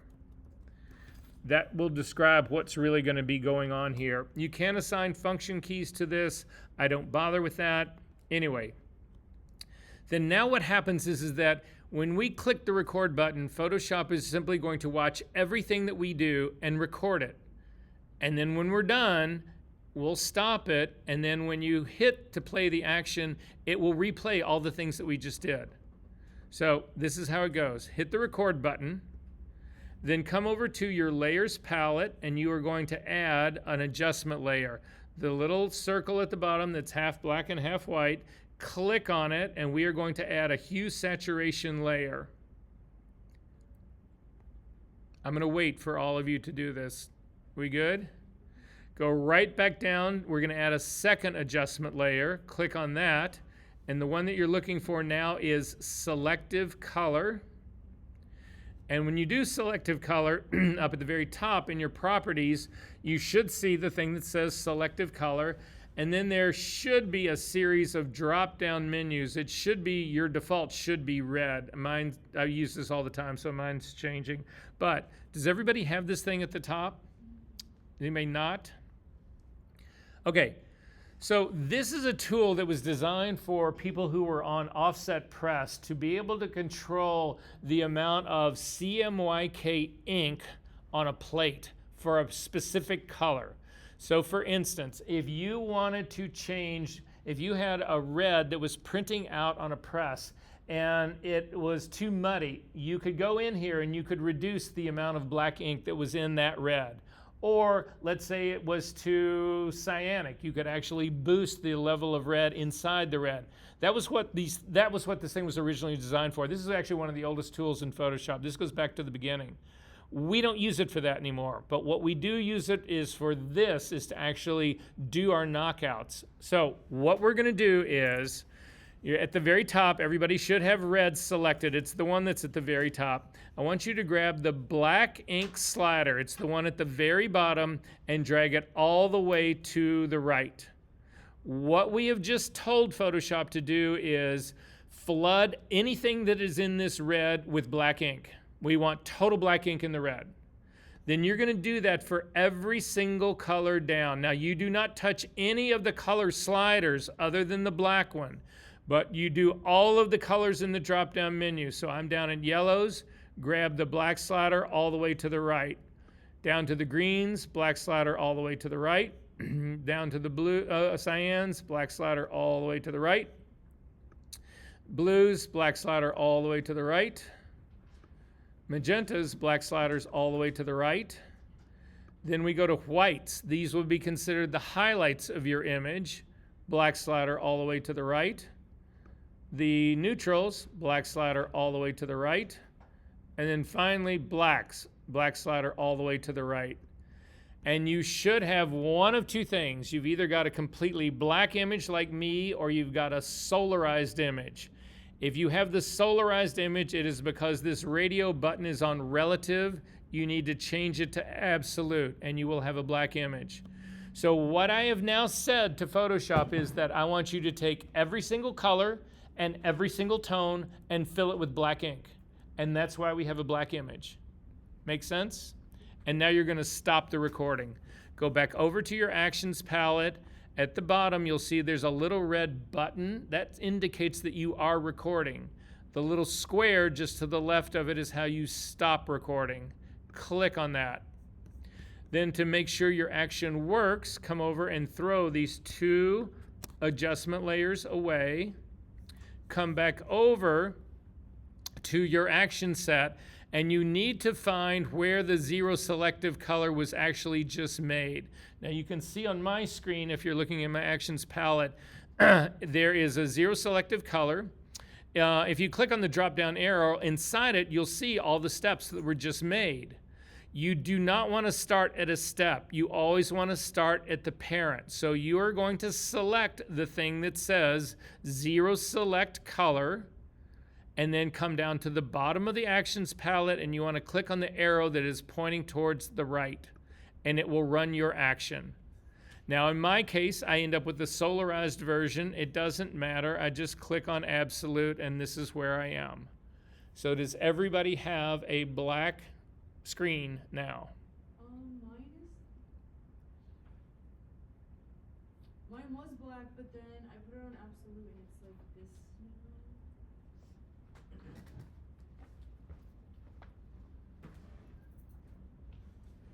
now. Throw the 2 layers away, the adjustment layers, and I want to see you run your action again.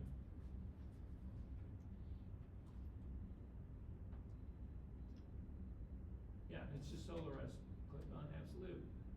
Then you didn't hit everything in here for it to be out. You missed something in when you built the action. So go back through these. No, go through them one at a time. Your neutrals are good. Your whites are good. Nope, you missed that guy. Keep going. There's other ones you missed. Those were all sad, I swear to God. Sure. They were. Yeah. You're gonna have to move your action again, but you can follow it on the video. Okay. So now what we're gonna do is leverage something that, again, most people never think of white ink, but there is a thing. White ink really does exist, but it certainly exists in Photoshop. It's a mathematical concept, but it exists in it. So I want everybody to go back up to the green the green drop-down menu, and now I want you to take the black slider. Instead of going all the way over to the right, I want you to go all the way over to the left. What we just did is we told Photoshop to fill the the green of this image with white ink. And look at this mask relative to all of the channels that we were looking at before. This is a much better version of this as a place to start. So I need everybody now to zoom in to this girl's head. So the reason that this background did not go white is because it's not a pure green. How do I make my green a pure green? Exactly, saturation will do that, right? So that's why this hue saturation layer sits underneath it. If you click on the hue saturation layer, in your properties panel up at the very top, if you look right across from the word default, there's a little hand with an arrow pointing left and right. If you click on that little hand, this is the targeting adjustment tool. What it will do is when you come over your image and you click on your image, it will pick the exact color that you just clicked on. So if you click on this, it will pick the green set. If you then drag, still holding down your cursor, your mouse, if you drag to the right, it saturates the color. If you go to the left, it desaturates the color. So what our trick is to do is we want to saturate this, but we run into a problem. I need you to zoom in really close to this girl's head. So when I actually get this thing super saturated, you see this halo that goes around her head? I can't have that happen. This halo is actually lighter than the green that I'm trying to get. So if I use this as a layer mask, all of that stuff that you see that's white now will disappear. That will all be cut off. This is too aggressive a move. So you need to use your targeting adjustment tool, and you need to back this off to the point that you do not see any of that hair lighter than the background. And to be honest with you, it's going to be at the 0 point. So I cannot saturate this background anymore because it will destroy the hair. Now there are other images that I'm able to actually take that saturation all the way to 100% because I don't run into this problem. But this is problem here. So this is as good as I can get on this. So that's fine. If you then come over and look at your RGB channels, you'll see that you've got red, green, and blue.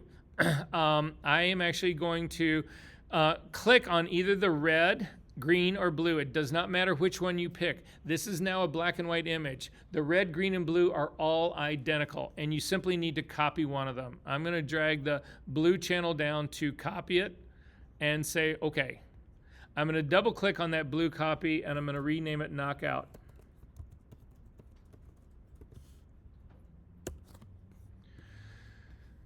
Then I'm going to throw away these adjustment layers. They've done their work. I don't need them anymore. You can throw them both away. I do need to work on my knockout layer. So this is my knockout layer. I'm going to start to work on it. I'm going to take a look around here. If you look at her body for the most part is black. There's a little bit in here. However, if you look on her right shoulder, if you zoom in, you can see that there's some highlighting in here. There's some detail. It's got some sparkly stuff in here. I'm going to put a color sampler point on that because I want to make sure I get all of her body black. So again, this is the same trick that we did with channels. I've just made a channel using this action. I'm going to click on the eyedropper drop down, go to the color sampler tool, and I'm going to drop a sample right here on her shoulder. And then I'm also going to drop a sample right on the background right next to it. These are now my 2 color points, and I'm going to run levels on this. So first, I'm going to come over to my info palette and click on the little eyedropper numbers here so that I can get readouts in RGB color for both. The knockout was the red channel, right? It doesn't matter, red, green, or blue. They're identical. And now that I've actually got these two, I can run levels on this, Command L. And then again, I'm going to just grab my black point slider and start to drag. I'm looking at this second set of numbers right here. I'm going to drag it and get close to 0 and stop. I'm going to go to my arrow keys now and tap this in till I just hit 0. Then I'm going to go to my white point slider and pull it back till I get close to 255. I'm at 250 right now. I'm going to go to my arrow keys. And then before I say okay to this, I want to go take a look and see what this is really doing to her hair. I don't want this to eat into her hair too badly, and I feel like it might be just a little bit. So I'm going to use my preview check mark on and off to see. There's not a lot of hair that I'm actually losing there, so that's not too bad. Yes. Is that, oh, okay. Yeah, I feel like this is chunking up down here just a little bit. I'm going to pull this off just slightly and see if I can't get something a little bit better here. No, I'm not getting anything better there, so I'm not. I'm going to go all the way to 255 on this. Recheck your black point. You'll see my black point actually crept up. So I need to select my black point and use those arrow keys to get it back down to 0.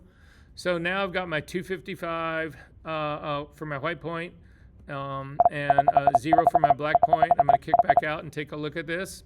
And I'm going to go ahead and say okay to this.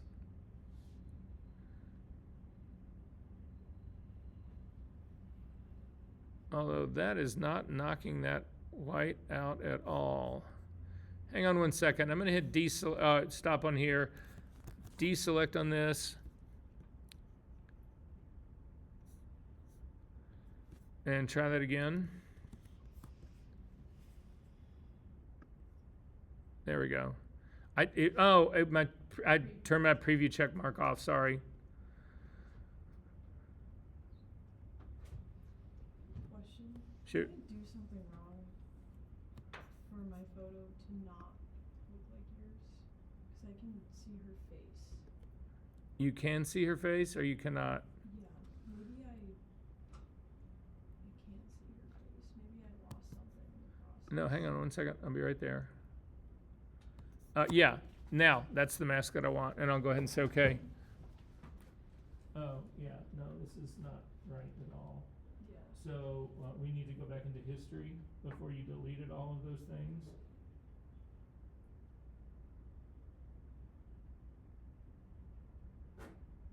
Just run it again. Just go back in here and run your action, just run it again. Oh, the action. Yeah. Okay, and then grab the green, Mm-hmm. drop down menu, and then take your black slider and pull it all the way back. Copy now one of your red, green, or blue channels, and that's what you're gonna run levels on. Okay. And you can throw those things away now that you don't need them. Okay, so let's see how this whole guy worked. So I already know that this is going to hide my figure and not show it. So I'm going to hit Command-I to invert it.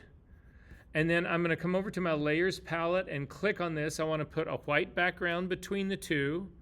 So I'm selected the very bottom Smart Object. I'm going to add a solid color adjustment layer in between the two. I'm going to make it white.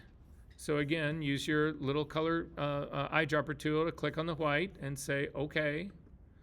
And then I'm going to load the mask, Command-click to load it, and then come over to my figure right here and actually add it as a layer mask.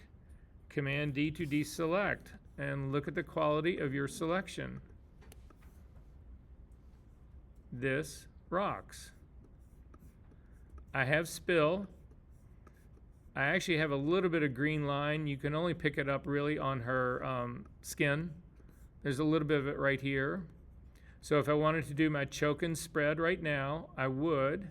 So over to my history channel, my history tab. I'm going to click on that little camera and call it pre-choke. And say OK. I'm going to click on the layer mask and blur it. Filter menu, blur, Gaussian blur. 3 pixels is too much. I'm going to drop it down to 2. Say OK. Again, another history state, camera, post choke, and say OK. And now I'm going to run, I'm going to throw that away because I haven't choked this thing yet. Sorry. Throw away your post choke. And now I'm actually going to do the choke. Command-L to bring up the levels dialog box. Grab the black point slider and pull it in to get rid of that green line. Actually then change it and pull back to sharpen it up a little bit. I'm going to go ahead and say OK to that. And then snapshot that. That is my post choke. And say OK. Now in this case, the only place I actually saw that choking or needed to be choked was right along that arm. So instead of going back and trying to fix everything else, I'm simply going to go back in history before I did the choke. So my choke was right here at the add layer mask. And now I can use my history brush next to the post choke, grab the history brush, and simply paint on that line. That was the only place it really exists. It may exist a little bit on the other side.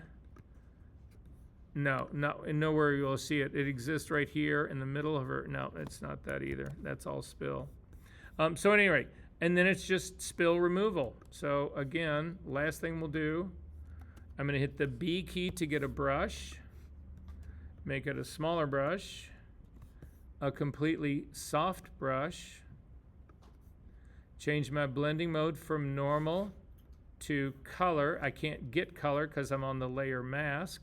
Make sure you're on the image, normal, down to color, zoom in. Option key to select a color of hair, and working in this, make sure that you're 100% opacity, 100% flow, and you can actually get rid of all of that. So essentially what I'm getting at is that this tool is just used for getting rid of color spill? That's it. Is it similar to using like the refine edge tool? No. Okay. because this is changing color. What it is similar to is in the Refine Edge group, you have that decontaminate colors. This is what it's doing, exactly this. When we get to her hair, to her skin, you want to work your way from the outside over. If you feel like this correction is too strong, I don't, but if you feel like it did, just drop your opacity. And then finally, the last thing I'll say, this is great on this, but what do we do about this? How do I fix the feet?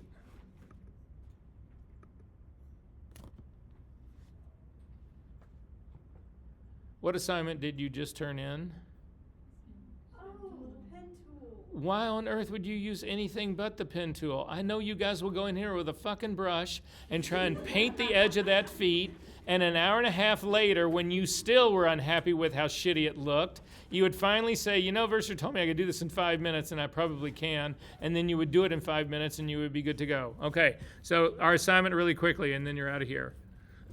So for the assignment today, for this week coming up, there's 2 parts to it. There's this image right here. You need to knock this image out using 3 different methods. One of them is to use a channel. One of them is to use color range, and one of them is to use this action that you just built, zero selective color. Take the best one of those 3 and remove the spill. If it needs to be choked, you need to choke it, but that's what you need to do for that. The other part of the assignment is that I need you to do your final project proposal. It's just 2 paragraphs. The first one is what are you going to do? The second one is how are you going to do it? Now, this is a work in progress. I'm not going to hold you to this. I'm not going to say, well, you said that on week number 5. You said you were doing. That's not it. I need you thinking about your final project now. So this is just the first shot at it. But please, please, please do something that you can use on your own work so that this advances your portfolio. I want this work. I don't want you to just do a bunch of my images and say this. I mean, if you do, your grade will be fine. But that just seems like such a waste for me. Do this on your own work so that you can use your work in your portfolio and get a job and have a life. I'll see you next week.